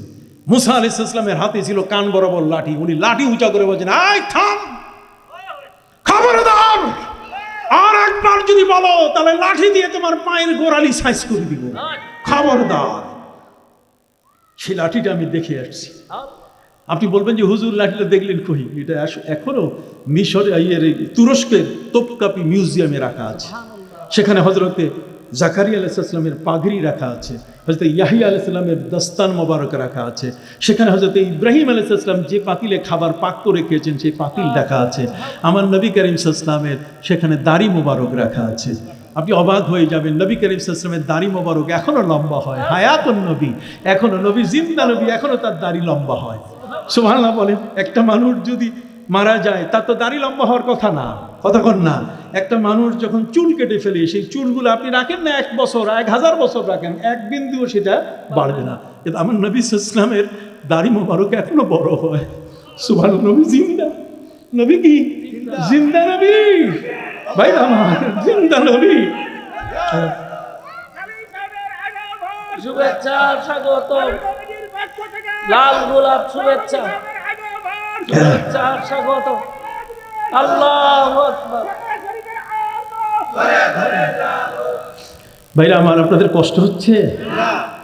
সম্মানিত সুধী, আজকের আপনাদের বিশেষ করে যুবকদেরকে আমি কোরআনের কথা এখনো বলতে পারিনি। কথা বল না, অনেক কথা কোরআন যে জীবনের বাস্তবতা নিয়ে কথা বলে, কথা বুঝতে পারি, সেই বিষয়গুলো যুবকরা শুনলে অবাক হয়ে যাবে কি কিসের ডক্টর শিব শক্তি। আজ আমিও ইসলামের পথে জীবন উৎসর্গিত করব। সুন্নি জনতার সাথে আমি আছি, যারা ইসলামের জন্য নবীর প্রেম ভালোবাসা নিয়ে বাঁচতে চায় তাদের সাথে আছি। যাদের অন্তরে নবীকে নিয়ে প্রশ্ন, নবীকে নিয়ে কোনো আমলের ক্ষেত্রে যারা বেদাত বেদাত বলে সমাজকে আজকে ইবাদত থেকে দূরে সরাই দিচ্ছে, কথা বল না, আমি তাদের সাথে কি নাই, বেদাত বলে ইবাদত থেকে সরিয়ে দিচ্ছি। যে আমরা আছি সেখানে। হাজিরিন, এখানে আমি আপনাদের খেদমতে আরজ করতে চাই, জগতের মধ্যে আমাদের এমন এক মহান রসুল আল্লাহ আমাদেরকে দান করেছেন, যে মহান রসুলের উম্মত, তাদের আল্লাহ এমন ক্ষমতা দিয়েছেন। আমি আগের ঘটনা বলতেছিলাম, হযরত নবী মুসা আলাইহিস সালাম ফেরাউনের সাথে তর্ক বিতর্কের এক পর্যায়ে ফেরাউন বক্তব্য দিতে যখন লাঠি উঁচা করলো হযরতে মুসা আলাইহিস সালাম, ফেরাউন ওইটা দেখেই ভয় পেয়ে গেছে, কারণ লাঠি হচ্ছে শেষ ঔষধ। কথা বল না, যতগুলো মেডিসিন আছে সবচেয়ে শ্রেষ্ঠ মেডিসিন হলো কি? লাঠি, বাঁশ। কথা বুঝেন নাই? লাঠি হলো সর্বোত্তম মেডিসিন। অতএব যখন হযরতে মুসা আলাইহিস সালাম লাঠি উঁচু করেছেন, এটা আসা বলা হয়েছে, আসা, ওয়ামা তিলকা বিয়ামিনিকা ইয়া মুসা ক্বালা হিয়া আসা, লাঠি। এটা কোরআনের আয়াতের বাংলা অর্থ দেখেন, আসা মানে কি? লাঠি। অতএব এটা লাঠি ছিল। লাঠি তিনি উঁচু করে বলছেন, ফেরাউন থামাও। ফেরাউন হতচক খেয়ে গেছে। হতচক বুঝেন? তার মানে আগে কি বক্তব্য দিছে আর এখন কি দিছে মনে নাই। এখন সে জাতিকে বলছে, জাতি আগের বক্তব্য শেষ, ওটা এখন কার্যকর হবে না। আমি এখন জানতে চাই যে আমার প্রতিবাদ করলো কে, এই লোকটাকে একটু পরিচয় করায় দাও। কারণ জনাকীর্ণ বিশাল আয়োজন, সরকারি আয়োজন, তো যত সাপোর্টার সব নিয়ে আসছে। অতএব সম্মানিত সুধী, পিছনের একেবারে শেষে নবী মুসা আলাইহিস সালাম লাঠি উঁচু করছেন, কাজে তাকে দেখতে গেলেও তো একটু পরিচয় পাওয়া দরকার। সবাই বলে উঠলো যে মুসা, যে লোকটা লাঠি দেখিয়েছেন তিনি কে? এখন ফেরাউন বলছে, আহা, এই ফেরাউন মাথায় হাত দিয়ে গালে হাত দিয়ে বলছে, তাকে তো আমার ঘরে আমি পালছি। আমার ঘরে লাগছে পালিত। এখন পালার শব্দ কি দেখেন, আমি পড়ে শোনাই, বিচার করবেন আপনারা, খবরদার আমাকে দোষারোপ করবেন না, বুঝলেন? ওই মুহূর্তে ফেরাউন যে কথাটি বলেছিল, পবিত্র কোরআন মজিদ সেটাকে রেকর্ড করে রেখেছে, সেটাকে অলরেডি টাইম লাইনে রেখে দিয়েছে। সুবহানাল্লাহ বলেন না? রেখে দিয়েছে কোথায়? টাইম লাইনে রেখে দিয়েছে, কোরআনে রেখে দিয়েছে। ওই বক্তব্যটা যেন কেউ মুছে ফেলতে না পারে। আসেন, ফেরাউন কি বক্তব্য দিছে শোনার পরে আপনারা মন্তব্য করবেন, আমি করব না। ফেরাউন সেদিন মন্তব্য করেছিল, আলাম নুরাব্বিকা ফিনা ওয়ালিদা ওয়ালাবিস্তা ফিনা মিন উমরিকা সিনিন। হে মূসা, তুমি কি ওয়ালিদ ছিলে না? ওয়ালিদ মানে ছোট্ট শিশু, তার মানে তোমার কি মিলাদ, জন্মের পরে তুমি কি আমার ঘরে বড় হও নাই? ছোট থেকে তোমাকে কি বড় করি নাই? মিলাদ মানে জীবন বৃত্তান্ত। ফেরাউন এখন তার লালন জীবন বৃত্তান্ত বলা শুরু করলো। তাহলে মূসা নবীর যদি জীবন বৃত্তান্ত কোরআনে বর্ণনা করা হয়, তাহলে আমার নবীর মিলাদ পড়তে কি বাধা আছে? হাত উঁচু করে বলেন, বাধা কি আছে? ওই পোকারা এগুলো পড়ে না, এই আয়াতের সাথে তাদের কোনো সম্পর্ক নাই। কোরআন বলছে, আলাম নুরাব্বিকা ফিনা ওয়ালিদা, ওয়ালিদ মানে ছোট্ট শিশু, এই যে কোলে নেয়, তার মানে তাকে ওই নদীর থেকে তুলে কোলের মধ্যে নিয়েছেন তার স্ত্রী আসিয়া। কথা কন না? তার আসিয়া তো হযরতে মূসা আলাইহিস সালামের প্রতি ঈমান আনছেন। কথা বুঝে গেছে? বারবার ফেরাউন বলছে যে আমি ভয় পাচ্ছি, আমার জ্যোতিষীরা বলছে একটা ছেলে এইটাই শেষ করবে আমারে, এটা বোধহয় ওই। কয় না না না, আশা আইয়ান ফানা, এটা আমাদের উপকারে আসবে, যেহেতু থুতু মুখে, তার থুতু আমার মেয়েকে লাগাই দেওয়ার সাথে সাথে সে সুস্থ হয়ে গেছে, কাজে এটা থাক, এটা তোমার ক্ষতি করবে না। কিন্তু এটাই যে শেষ পর্যন্ত তার কাল হয়ে দাঁড়াবে, এটা সে বুঝতে পারে নাই। মূসা আলাইহিস সালাম লাঠি উঁচু করেছেন যে তোমাকে কিন্তু পায়ের গোড়ালি সাইজ করব। ফেরাউন বলছে, আমি কি তোমাকে দুধ খাওয়াই নাই, ভাত খাওয়াই নাই, তোমার মায়ের কি মাসোয়ারা দেই নাই?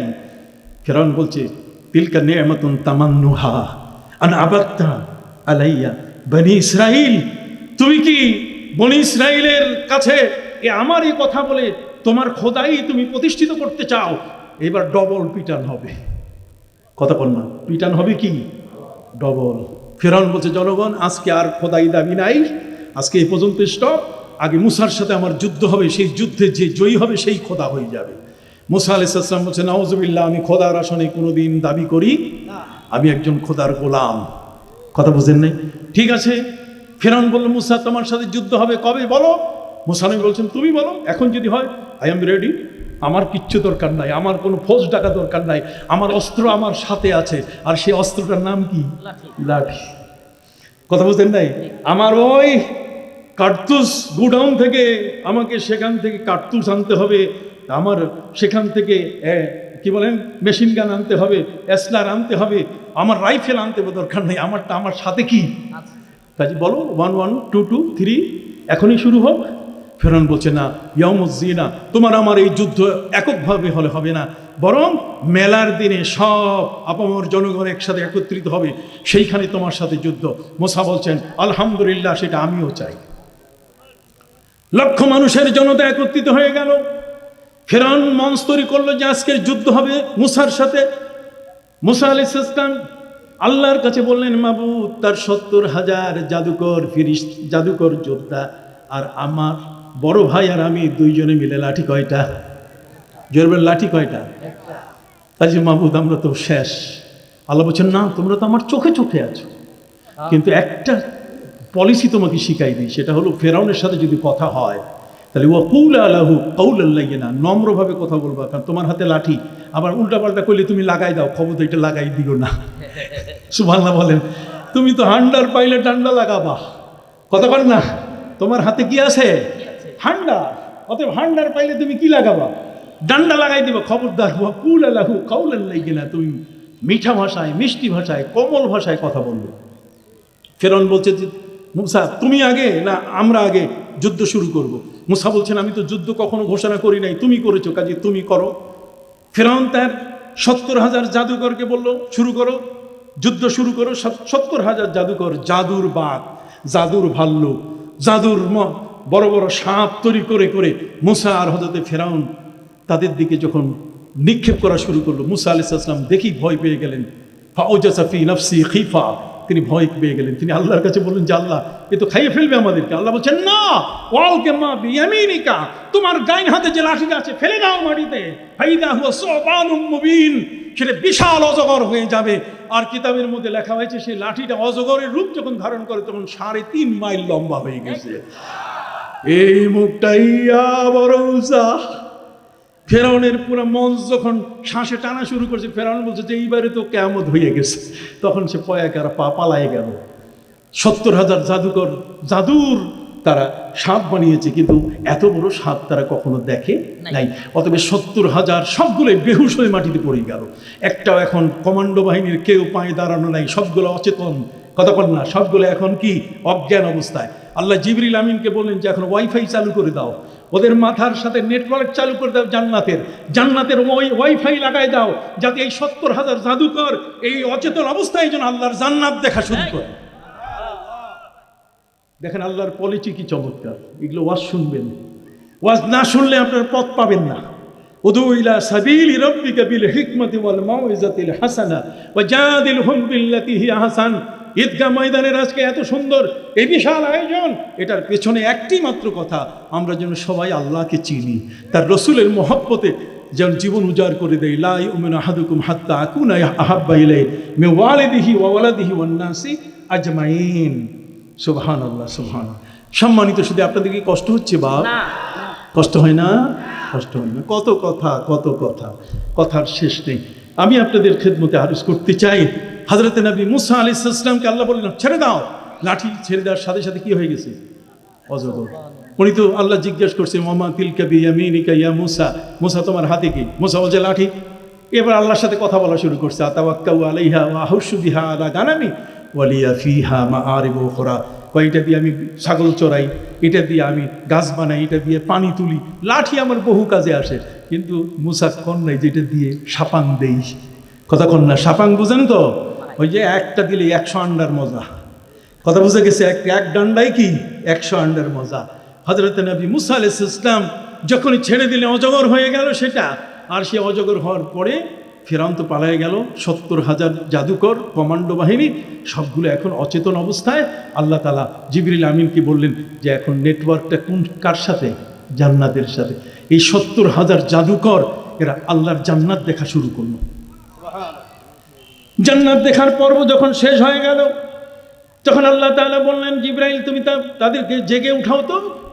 সবগুলোকে যখন জেগে উঠানো হলো, সবগুলো যখন অজ্ঞান অবস্থায় চেতনে চলে আসলো, তাদের মধ্যে যেমন জাগ্রত অবস্থা চলে আসলো, তখন একসাথে সবাই মিলে স্লোগান দিয়ে দিল ফাউলকিয়া সাহারাতু সুজ্জাদা। সবগুলো সেজদায় পড়ে গেল এবং তারা বলা শুরু করলো ক্বালু আমান্না বিরব্বি হারুন ওয়া মূসা। আমরা মূসা এবং হারুনের রবের উপর ঈমান আনলাম। দেখছেন, নেটওয়ার্ক কারে কয়, ওয়াইফাই কারে কয়। আল্লাহর ওয়াইফাই কি এটা লাইন দেয়? কতক্ষণ না, এটা নেটওয়ার্ক বিচ্ছিন্ন হয় না। পুরা জান্নাতের সিনারি 70,000 জাদুকর দেখে ফেলেছে। অতএব এখন তারা কখনো ফেরাউনের পক্ষে যাইতে পারে না। 70,000 এক নিমিষে চলে আসলো কার পক্ষে? সবাই কথা বলে না, কার পক্ষে? হযরত নবী মুসা আলাইহিস সালামের পক্ষে আসার কারণে মাথায় হাত পড়ে গেল ফেরাউনের। রাত্রবেলায় 3 বাহিনী প্রধানকে ডাকলো, সেনাবাহিনী, বিমান বাহিনী, নৌবাহিনী প্রধান 3 দলকে ডেকে 3 দলের প্রধানকে ডেকে বলছে যে আজকের রাতে এই মুসা আর মুসার ভক্ত আমার সৈন্য যারা ওই পাশে গেছে এগুলোকে সব কচু কাটা করতে হবে, একটাকেও রাখা যাবে না। তোমরা বলো। 3 বাহিনীর প্রধান বলো স্যার জো হুকুম জাহাপনা, আপনি যা বলবেন তাই হবে, কিন্তু স্যার একটা বাঁশি লাগবে, যে বাঁশিটা ফু দিলে আমরা বুঝবো, আমার সৈন্যরা বুঝবে যে স্যার বাঁশি বাজাই দিছে, কাটা শুরু করবো, মুসলমান কাটো। ফেরাউন বলছে এত বড় বাঁশি পাবো কই? স্যার তাহলে এটা হবে কিভাবে? ফাঁসির আসামি যে রায় দিয়েছে তার নিজে ওখানে উপস্থিত থেকে একটা লাল কাপড় ফেলে ফিতা লাল একটা রুমাল ছেড়ে দেওয়ার সাথে সাথে ফাঁসি কার্যকর হয়। স্যার মুসলমানগুলোকে কাটতে গেলে আপনার একটা বাঁশি ফুঁকাইতে হবে। ফেরাউন বললো যে বাঁশি বহু কষ্ট করে একটা বানাইছি। কি সেটা হলো ফজরের সময় মুরুগ যখন কুকুরুক কুক দিবে তখন মনে করবো যে এটাই আমার বাঁশি, আর বাঁশি দরকার নাই। কুকুরুক কুক শোনার সাথে সাথে মুসলিম কাটা শুরু করবে। হযরত নবী মুসা আলাইহিস সালাম তিনি সেজদায় পড়ে গেলেন। সেজদায় পড়ে তিনি কাঁদা শুরু করলেন, মাবুদ আল্লাহ ডাক দেন, কি হয়েছে? কয় কুকুর কুক পর্যন্ত আছি। আল্লাহ বলছেন না রে মুসা, তুমি কুকুর কুক পর্যন্ত নও, আজকে আমি মিশরের সমস্ত মুরুগের উপরে নোটিশ করে দিয়েছি, ওরা কুকুর কুক দিবে না। সুবহানাল্লাহ, ওরা কি দিবে না? কুকুর কুক দিবে না। কোরআন পড়েন, কোরআনের পাশে আসেন। কোরআনকে নিয়ে এগিয়ে যান, কোরআন বুকে রাখেন, নবীর মহব্বতটা বুকের ভিতরে ঢুকান, তখন দেখবেন সব সহজ। কি বলেন ঠিক কিনা? আর যখনই আপনি বলবেন এটা বেদাত, ওইটা দাঁত, কতক্ষণ না এটা যাবে না ওইটা যাবে, এত কিছু করার জন্য আপনাকে পাঠানো হয়নি। হালাল হারামের ফয়সালা 1400 বছরে হয়ে গেছে। আপনার নতুন মৌলবীর ফতুয়া আমাদের দরকার হয়ে গেছে। আপনার চেয়ে বড় বড় পণ্ডিতরা আগেই সব শেষ করে ফেলছে। আর এর চেয়ে বড় বড় পণ্ডিতরা এই বিষয়গুলো নিয়ে অবশ্যই চূড়ান্তভাবে সব কিছুই তারা বলে গেছেন। কাজী আল্লাহর ওলি পৃথিবীর মধ্যে তারা এমন, হযরত মুসা আলাইহিস সালামের সেই কথাটির আলোকে বলতে চাই, আল্লাহ তার বন্ধুদের সাথে সবসময় কি থাকেন। প্রফেসর আব্দুল খালেক রহমতুল্লাহ আলী চলে গেছেন আগরতলায়, মনে আছে কিনা? সেখানে যাওয়ার পরে এরপরে আগরতলার রাজা তিনি দোয়া চাইলেন। হায় হায় হায়, একজন অলির কাছে একজন হিন্দু মানুষ দোয়া চায়। এই ভারতের মধ্যে একজন আল্লাহর অলি ছিলেন যার নাম হলো বাহলুল। নাম কি? আবার বলেন কি নাম? শাহ বাহলুল। শাহ বাহলুল ওনার কাছে রানী এলিজাবেথ, ইংল্যান্ডের রানী এলিজাবেথ চিঠি লিখছে, হুজুর 12 বছর হয়ে গেল, বাচ্চা কাচ্চা নাই, আপনি একটু দোয়া করে দেন। কথা বুঝতে পারছেন? তো উনি বলেন, দোয়া এটা কেমন করে তোমার জন্য দোয়া করব? দোয়া পাঠাবো কেমনে? তুমি ইংল্যান্ডে আর আমি ভারতে, আর তুমি দোয়া চাইছো, এই দোয়াটা তোমার কি কাজে লাগবে? তুমি পাইলা কই যে দোয়া দিতে হবে, দোয়া দিলে বাচ্চা হয়, এটা পাইলা কই? কই এটা পাইলাম যে আল্লাহ তাআলা এই পৃথিবীর মধ্যে কিছু কিছু মানুষকে বাচ্চা দিয়েছেন, যেমন হযরতে জাকারিয়া আলাইহিস সালাম, তিনি আল্লাহর কাছে জামার হাতা কাছাইছে, জামার হাতা কাছাইয়া মাথার পাগড়ি খুলে আল্লাহকে বলছে, রব্বি ইন্নী ওয়াহানাল আযমু মিন্নী ওয়াশতাআলার রাসু শাইবা। আল্লাহ আপনি দেখেন আমার হাতের গোশত নাই, হাড়গুলা আর চুল দেখেন সব পাইকে গেছে। ফাহাবলি মিন লাদুনকা ওয়া লাম আকুম বিদুআইকা রব্বি শাকিয়া, কোনোদিন আপনার কাছে দোয়া করে আমি ব্যর্থ হই নাই, কাজে ফাহাবলি ওয়ালিয়া, একটা নেককার সন্তান দেন না। সুবহানাল্লাহ। হায় হায় হায়, কি চমৎকার আবেদন! আল্লাহু আকবার। নিজের জামার হাতা কাছাইয়া অভিনয় আল্লাহর কাছে, বান্দা ফাইল্লাম তাবকু ফাতাবাকু, যদি কান্না না আসে তাহলে কান্নার ভান করো। সুবহানাল্লাহ বলেন। ফালিয়াদহাকু কালিলান ওয়ালিয়াবকু কাসীরা, খবরদার হাসো কম, কাঁদো কি বেশি। কান্না না আসলে কান্নার ভান করো। উনি নিজে তিনি অভিনয় করলেন, তার মানে তিনি আল্লাহকে খুশি করার জন্য। আল্লাহ কি জানেন না যে জামার ভিতরে তার যে হাতের মধ্যে গোশত নাই, হাড় ঝিরঝিরে বৃদ্ধ, এটা কি আল্লাহকে জানেন না? আল্লাহ কি আল্লাহ জানেন কি না? তারপর দেখাইছে কাকে? আল্লাহকে। তো আল্লাহকে যখন দেখাইছে, তো আপনি একটু দেখেন না, দুইখান হাত তুলে আল্লাহ রব্বানা আতিনা ফিদ দুনিয়া হাসানা। ওই মৌলবী কয় দোয়া নাই, ওই হাত উঠাবে না, বোকা এটা আল্লাহর কাছে হাত তুলে না, কতক্ষণ না। এমন মৌলবী আছে না আমাদের মসজিদে? আছে কি না? এই মৌলবীদের রাখবেন না, খবরদার। যে আল্লাহর কাছে হাত পাততে জানে না, সে আপনার জন্য কি করবে? কতক্ষণ না। সম্মানিত সুধী, হাত ইজা রাফাল আব্দু ইয়াদাইহি ইলাল্লাহ, কথা বলছে, যখন কোনো বান্দা হাত তুলে আল্লাহর কাছে মুনাজাত শুরু করে, ইয়ামদিমুল্লাহু আন ইয়ারুদ্দা ইয়াদাইহি সাফরান খায়বাতাইন, আল্লাহ খালি হাত ফিরাই দিতে লজ্জা করেন। হ্যাঁ, আপনার হাতের চেয়ে আল্লাহর লজ্জা বড় না? কথা বলে না কেমন জানি? আপনার হাতের চেয়ে আল্লাহর লজ্জা বড় কিনা? তাহলে আল্লাহর লজ্জা যদি বড় থাকে, তাহলে আমার হাত উঠাইতে লাভ কি? এটা হাত উঠাইতে বাধা কোথায়? এই জন্য হাত তুলে ফরিয়াদ করেন, কোই নেহি তেরে সওয়া, কোই নেহি তেরে সওয়া, ফরিয়াদ মেরা সুন লে, ভেগ দো মুঝকো খুদা, मैं भिखारी तेरे लिए। সুবহানাল্লাহ বলেন যে আল্লাহ আমার কাছে কিছু নাই, তুমি ছাড়া আমি ভিক্ষার হাত তোমার দরবারে পেতেছি। আল্লাহ বলছেন আমি এই বান্দাকে খালি হাতে ফিরাই দিতে পারি না। সুবহানাল্লাহ বলেন। সম্মানিত সুধী, শাহ বাহলুলের কাছে রানী এলিজাবেথ চিঠি লিখেছে যে আপনি আমার জন্য দোয়া পাঠাই দেন।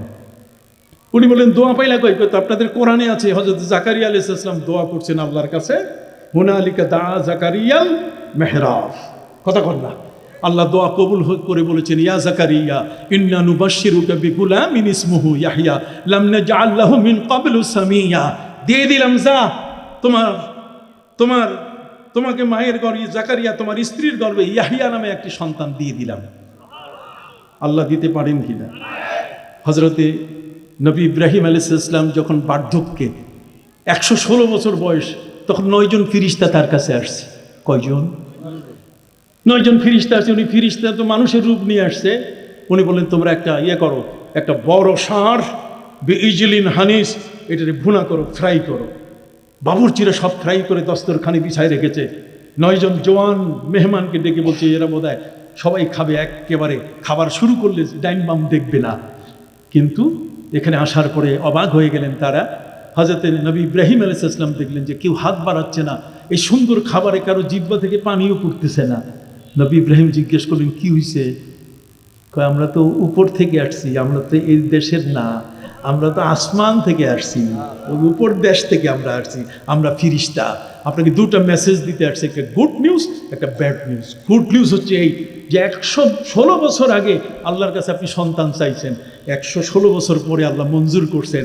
আপনার ওয়াইফকে কন যেন প্রস্তুতি নেয়, বাচ্চা হবে। উনি স্ত্রীকে ডাক দেয়া বলে ঘরণী। স্ত্রী তারে কয় কি? ঘরণী। ঘরণী মানে ঘরের বউ। ডাক দেয় ঘরণী, দৌড়াইয়া আসছে হযরত ইব্রাহিম আলাইহিস সালামের স্ত্রী। কয় হুনছো? কয় কি? কয় কি? তোমার পেটে বাচ্চা আসতেছে। সাথে সাথে উনি মিসকি হেসে দিলেন। ফাদাহিকাত, তিনি হাসি দিয়ে দিলেন। দাহিকাত, তিনি হেসে দিয়ে বলছেন ক্বালাত আলিদু ওয়া আনা আযুযু ওয়া হাদা বালি শাইখা ইন্না হাদা লাশাইউন আজীব। উনি বলছেন আমি সন্তান জন্ম দেব, কি করে হয়? আমার স্বামীটা তো বুড়া। হাজা বালি শাইখা, শায়েক শায়েক শায়েক হইতে গেলে এখানে মানুষের জীবনের 8টা পরিবর্তন আছে। তুফুলিয়াত, সবিয়ত, সাবিয়াত, মোরাহিকিয়াত, শাইকুকিয়াত, হেরামিয়াত, ফানিয়াত। এগুলো ব্যাখ্যা করলে ঘন্টার পর ঘন্টা চলে যাবে। সম্মানিত শুধু শায়েক মানে বৃদ্ধ, অতিশয় বৃদ্ধ। এই স্বামী তা আমার গর্ভে কিভাবে সন্তান দেবে? অতএব হাজা শাইউন আযীব, এটা আজব একটা ঘটনা। আল্লাহর ফিরিস্তারা বলছে কি কও তুমি? ক্বালু ওয়া তা'জাবিনা মিন আমরিল্লাহ। আল্লাহ যদি চান তাহলে মরা গাঙ্গে নাও ভাসাতে পারেন, পারেন কি না? আল্লাহ যদি ইচ্ছে করেন তাহলে কুন ফায়াকুন দিয়ে আনতে পারেন। অতএব দুটো মেসেজ, একটা গুড নিউজ, হযরত নবী ইব্রাহিম আলাইহিস সালামের ঘরে সন্তানের আগমন হচ্ছে। এটা কি মিলাদ নয়? জোরে বলেন, এটা কি মিলাদ নয়? আগমন নয়। ইসমাইল এবং ইসহাক আলাইহিমুস সালামের কি আগমন নয়? আলহামদুলিল্লাহিল্লাযী ওয়াহাবা লি আলাল কিবারি ইসমাঈল ওয়া ইসহাক ইন্না রাব্বী লাসামিউদ দুআ। আল্লাহ অতিশয় দোয়া শ্রবণকারী। বান্দা দোয়া করতে জানে না, দোয়া থেকে দূরে আমাদেরকে ট্যাবলেটে নিয়ে গেছে, ডিসপেন্সারিতে নিয়ে গেছে। কথা বল না, আমরা নির্ভরশীল হয়ে গেছি ওদের উপরে। পীরের দরবারে অলিদের কাছে যায় না, ভালো মানুষের কাছে যায় না। আগে তো হুজুর একটু পানি পড়া দেন, আগে বলতো যে একটু কাইতন পড়া দেন, একটু তেল পড়া দেন। ওই মৌলবীরা বলছে এগুলো জায়েজ নাই, জায়েজ নাই, এগুলো জায়েজ নাই, জায়েজ নাই কইতে কইতে একের সব শেষ পর্যন্ত বলছে খাতনাও করা জায়েজ নাই। কথা বুঝেন নাই? একটার পর একটা সব বাদ দিয়ে দিবে, দুনিয়ার মধ্যে কিছুই রাখবে না। আপনি কথা বুঝতে পারছেন? এই জন্য ভাইদের খেদমতে আরজ করি, দোয়ার একটা গুরুত্ব আছে কিনা? 150 আয়াত আছে কোরআনে দোয়ার পক্ষে। হাত তুলে না, কি হাত তুলে না। হযরত জাকারিয়া আলাইহিস সালাম দোয়া করেছেন সন্তানের জন্য, আল্লাহ দিয়েছেন কিনা? রানী এলিজাবেথের খবর আছে, দোয়া করলে পাওয়া যায়। দোয়া করলে কি? উনি বলছেন বেশ ভালো কথা, তাহলে তুমি যদি দোয়াই চাও তাহলে আমার একটা শর্ত আছে। শর্ত হলো তোমার ইংল্যান্ডের মধ্যে সেখানে কি কোনো মসজিদ আছে? কয় নাই। কয় তুমি একটা মসজিদের জায়গা দাও আর আমি ফু পাঠাই দিব। কি পাঠাই দেবেন? মানে ফু পাঠাবেন কেমনে? ফু পাঠাইলে যে আমি যদি এখান থেকে ফু দিয়ে যাবে কদ্দূর? আজকে ওই হুজুরের বাসায় আমার খাওয়ার শেষে আদর করে 1 গ্লাস দুধ খাওয়াইছে, পরে আরো ঢাইলা দিছে। দুধে একটু চিনি খাইতে চাইছি, ওনারা একটা বাতাসা দিছে। কি দিছে? বাতাসা। বাতাসা এখনো শেষ হয়নি। কথা বুঝেন? এই বাতাসা। উনি বললেন যে আমি এই বাতাসা যেটা সাদা রঙের, ওই বাতাসার মধ্যে আমি ফু দিব, ওই ফুটা তোমার কাছে চলে যাবে। বাতাসা খাইলেই তোমার গর্ভে সন্তান আল্লাহ যদি কবুল করেন তাহলে আসবে। সম্মানিত শুধু সেই বাতাসা খাইয়া তার সন্তান তার গর্ভে আসছে। তিনি ইংল্যান্ডের প্রথম মসজিদ এর জায়গা দিয়েছেন রানী এলিজাবেথ, তাও একজন আল্লাহর অলির শর্তে। অলি বলছেন আমি বাতাসা পাঠাবো আর তুমি কি দিবা? একটা মসজিদের জায়গা দিবা। দেখছেন আল্লাহর অলিদের টেকনিক কত। আমরা তো খালি পকেট ভরি, এইটা ভরে যায়, তখন এইটা ভরি, তারপর আস্তে আস্তে এই পাশে ভরি, ঠিক কিনা? আমাদের ভরার জায়গা যে কত তার শেষ নাই। সম্মানিত সুধী, আল্লাহর ওয়ালিরা তারা হচ্ছে দোয়াগীর, তাদের কাছে দোয়া চায় মানুষ, ঠিক কিনা? প্রফেসর আব্দুল খালেক রহমতুল্লাহ আলী চলে গেছেন কোথায়? ভারতের আগরতলায়, মনে আছে? আমি আর বেশি আপনাদেরকে কষ্ট দেব না, আমি এই কথাটি বলে শেষ করি। উনি বলছেন যে বৃষ্টি নাই, আমি করব কি? আরে বৃষ্টি নাই, করব কি? হ্যাঁ, এই পৃথিবীর রাজা বাদশাহ, এই দেশের প্রধানমন্ত্রী, প্রেসিডেন্ট, এই দেশের মেম্বার, চেয়ারম্যান, এমপিদের কোনো ক্ষমতা নাই। আল্লাহর ওলিদের ক্ষমতা আছে এমন, ওয়াইন্না মিন ইবাদিল্লাহি মান লাউ আকসামা আলাল্লাহি লাআবাররা, মুখে যদি বলে সাথে সাথে আল্লাহ কি করবেন? কবুল করে নেবেন। কি আল্লাহর ক্ষমতা আছে কিনা? এই কথাটা বর্ণনা শেষ করে আপনাদেরকে একটা ছোট্ট উদাহরণ দেই। বরফের আব্দুল কাদের জিলানির কাছে আসছে, নবদম্পতি দোয়া করে দেন। উনি বলছেন তা আমি এমনি দোয়া করি না, আমি একটু মোরাকাবা করব, তবে চোখ দুইটা বন্ধ করব। চোখ দুইটা বন্ধ করলে আমার অন্তর চক্ষু আল্লাহর সিদরাতুল মুনতাহায় যত পাতা আছে, এখানে পৃথিবীর সমস্ত মানুষের লিস্ট আছে, ওইখানে যাই দেখবো তোমাদের সন্তানের বরাদ্দ আছে কি না। উনি চক্ষু বন্ধ করে ছেড়ে দিছে। উনি কয় দেখলাম রেড বাতি, লাল বাতি জ্বলতেছে, নাই, দোয়া করে লাভ নেই, যাও। ওরা বলছে আমরা অত কিছু, আপনি দেখেন কোনখানে দেখছেন, লাল দেখছেন, নীল দেখছেন, এটা আমাদের প্রশ্ন নাই, আমাদের প্রশ্ন হলো আপনি একটু দোয়া করে দেন। উনি বলে ঠিক আছে, আল্লাহ মঞ্জুর করুন, তোমাদের সন্তান দিন। 1 বছর পরে বাচ্চা কোলে নিয়ে তার কাছে চলে আসছে, হুজুর আপনি দোয়া করছেন এই বাচ্চা। উনি বলছেন কি রে, আমার মোরাকাবায় কি জং খাইলো নাকি? কথা বল না, কাজে আমি একটু দেখি। চক্ষু বন্ধ করে দেখে আগের অবস্থায় রেড লাইন, কথা বুঝেন নাই, লাল বাতি জ্বলতেছে, বুঝতে পারছেন? রেড লাইট জ্বলতেছে, লাল বাতি, তার মানে নাই কোনো সন্তান। উনি বললেন যে আমি তো এখনো দেখলাম কোনো সন্তান নাই, আল্লাহ যখন দিয়েছেন যাও নিয়ে যাও, দোয়া করি। পরে যাওয়ার পরে আল্লাহ তাআলা ইলহাম করে তাকে জানালেন, রে আব্দুল কাদের, তুমি কি মনে করেছো যে আমি আল্লাহ আমার সমস্ত এলেম ওই সিদরাতুল মুনতাহার পাতার মধ্যে দিয়ে শেষ করছি? বরং তোমার মতো বন্ধু যদি আমার কাছে আবেদন করে, যদি বলে দেয়, তাহলে আমি সিদরাতুল মুনতাহা লাগবে না, ওইটা ছাড়াই আমি সন্তান দিয়ে দিব। জোরে সুবহানাল্লাহ। ক্ষমতা আছে কিনা? ক্ষমতা আছে কিনা? অতএব সম্মানিত সুধী, প্রফেসর আব্দুল খালেক রহমতুল্লাহ আলাইহি সেখানে যাওয়ার পরে বললেন, তুমি আমাকে একটা পুকুর দেখায় দাও, শুকনা পুকুর। পুকুর তো সবই শুকনা। একটা পুকুরে নামার পরে তিনি দোয়া করলেন, আল্লাহ আল্লাহুম্মা আনজিল আলাইনা মাতার, আল্লাহ আপনি আমাদের উপর বৃষ্টি দেন। বলার সাথে সাথে মুষলধারে বৃষ্টি শুরু হয়ে গেল। কোথায় মেঘ আর কোথায় কি, আকাশ ছিল খোলা, খোলা আকাশের মধ্যে দৌড়ে দৌড়ে মেঘগুলো এসে সেখানে বৃষ্টি শুরু করলো। আল্লাহর ওলিদের ইজ্জত এত বড়, ফালিল্লাহিল ইজ্জতু ওয়ালি রাসূলিহি ওয়ালিল মুমিনিন। আল্লাহর ইমানদার ব্যক্তিদের ইজ্জত, নবীর ইজ্জত। নবীজি বসা ছিলেন জুমার দিনে, সাহাবা ইকরাম বলছেন হুজুর বৃষ্টি নাই, নবীজি বলছেন আল্লাহুম্মা আনজিল আলাইনাল মাতার, সাথে সাথে বৃষ্টি শুরু হয়ে গেল। বৃষ্টি আর বন্ধ হয় না, 1 সপ্তাহে সব ভেসে যাওয়া শুরু করলো। পরের জুমায় সাহাবীরা বলেন হুজুর বৃষ্টি বন্ধ করেন। নবী করিম সাল্লাল্লাহু আলাইহি ওয়াসাল্লাম বলেন আল্লাহুম্মা লা তানজিল আলাইনা ওয়ানজিল আলা মান হাওলানা, আল্লাহ আমাদের উপর, লা তামতির আলাইনা, আমাদের উপরে আর বৃষ্টির দরকার নাই, তবে আশপাশে চলুক। সুবহানাল্লাহ বলেন। অতএব সেই বিষয়গুলো জানতে গেলে আমাদের প্রফেসর আব্দুল খালেক রহমতুল্লাহ আলাইহি দোয়া করলেন, সেই দোয়ায় বৃষ্টি হলো। আর সেই বৃষ্টি ধরে রাখার জন্য ওই যে তার বাড়ির পাশে যে পুকুরটা আছে, কথা বল না, সেই পুকুরের বৃষ্টি ওই পানির সাথে যোগ করে দেওয়া হলো। এখন আশপাশের যত ক্ষেত, যত এই যে খামার আছে, এগুলোতে ওই পানি ছিটাই দিলে আর পোকা লাগে না, জীবন। সুবহানাল্লাহ বলেন। অতএব আলিফ লাম রা কিতাবুন আনজালনাহু ইলাইকা লিতুখরিজান নাসা মিনাজ যুলুমাতি ইলান নূর। এই কোরআন হলো এমন একখানা কিতাব, সেই কোরআন যদি আপনি পড়েন তাহলে আপনাকে অন্ধকার থেকে আলোর পথ দেখাবে, অসত্য থেকে সত্যের পথ দেখাবে, মিথ্যা থেকে সত্যের পথে আপনাকে নিয়ে আসবে। আল্লাহ যেন আমাদেরকে কবুল করেন, সকলে বলেন আমিন। আজকের এই সুন্দর একটু জানতে চাই, একামতের সময় হাইয়া আলাস সালাহ বলার সময় দাঁড়ানো কতটুকু শরীয়ত সম্মত? কোরআন হাদিসের আলোকে জায়েজ বললে উপকৃত হব। শুনুন, আমি না বলে আমার যে উল্টা যারা, তাদের কথা বলি। মুফতি শফি সাহেব তিনি একখানা কিতাব লিখেছেন ফিকার উপরে, কথা বল না, সেই কিতাবের মধ্যে উনি লিখেছেন পুরা যে এখানে একামতে যখন হাইয়া আলাস সালাহ হবে তখন দাঁড়ানো সুন্নত, জানানো কি সুন্নত। কাজে এই সময় আপনি শুনবেন। আমাদের এখানে মুয়াজ্জিন ওই সময় বলে, ওই যখন যাইয়া প্রথম যখন কাতারে যায় মুয়াজ্জিন ঢুকে কয় দাঁড়াইয়া কাতার সোজা করুন, ল, এটা বেদাত। এটা কি বেদাত?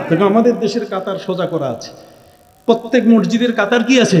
সোজা করা আছে। কাজেই জায়গায় আপনি বসে যাবেন, হাইয়া আলাস সালার সময় উঠবেন, কিন্তু মুয়াজ্জিন এসে বলে, মুয়াজ্জিন বলবে এটা না, বরং ইমাম বলবে দাঁড়াইয়া সাওয়ু সুফুফাকুম ফাইন্না তাসবিয়াতাস সুফুফি মিন ইকামাতিস সালাহ। আপনি কাতার সোজা করে ফেলেন, কাঁধে কাঁধ মিলান, ঠ্যাঙ্গে ঠ্যাঙ্গে না, শোল্ডার টু শোল্ডার, বাহুর সাথে বাহু, আর ওরা পায়ের সাথে পা ফাঁক করে মিলায়। কথা বোঝেন নাই? তো ওই সময় আমি যখন নামাজ পড়ি আর পাশে যদি ওরকম দুই চারটা পড়ে, তা আমি এমনভাবে পাও ছোট করে ওই দিকে আগাই যাতে পা ফাঁক করে যেন পড়ে দেয়। কথা বুঝেন নাই? তার অর্থ হলো যে আপনাকে 4 আঙ্গুল ফাঁক রেখে দাঁড়াতে হবে 2 পায়ের মাঝখানে, খবরদার ঠ্যাং ফাঁক করা যাবে না। আরেকটা প্রশ্ন করা হয়েছে, বাথরুমে উজু করা কতটুকু জায়েজ? এটা আমাদের দেশের ট্রেডিশন এসে গেছে, বাথরুমে উজু করা উচিত নয়। সেখানে ওয়ালহান নামে একটা শয়তান থাকে। কি শয়তান? ওয়ালহান নামে একটা শয়তান থাকে। এই শয়তান আপনাকে সেখানে অ্যাক্সিডেন্ট করাই দিতে পারে। এই জন্য আপনি বাথরুম বানাবেন ওই ফিরিঙ্গি কায়দায়, পশ্চিমা কায়দায় নয়। গোসলখানা পাবেন আলাদা, আর বাথরুমের পরে আপনি উজুখানার জন্য আলাদা বৈঠক তৈরি করে সেখানে উজু করবেন। সবাই ভালো থাকেন। আসসালামু আলাইকুম ওয়া রাহমাতুল্লাহি ওয়া বারাকাতুহু।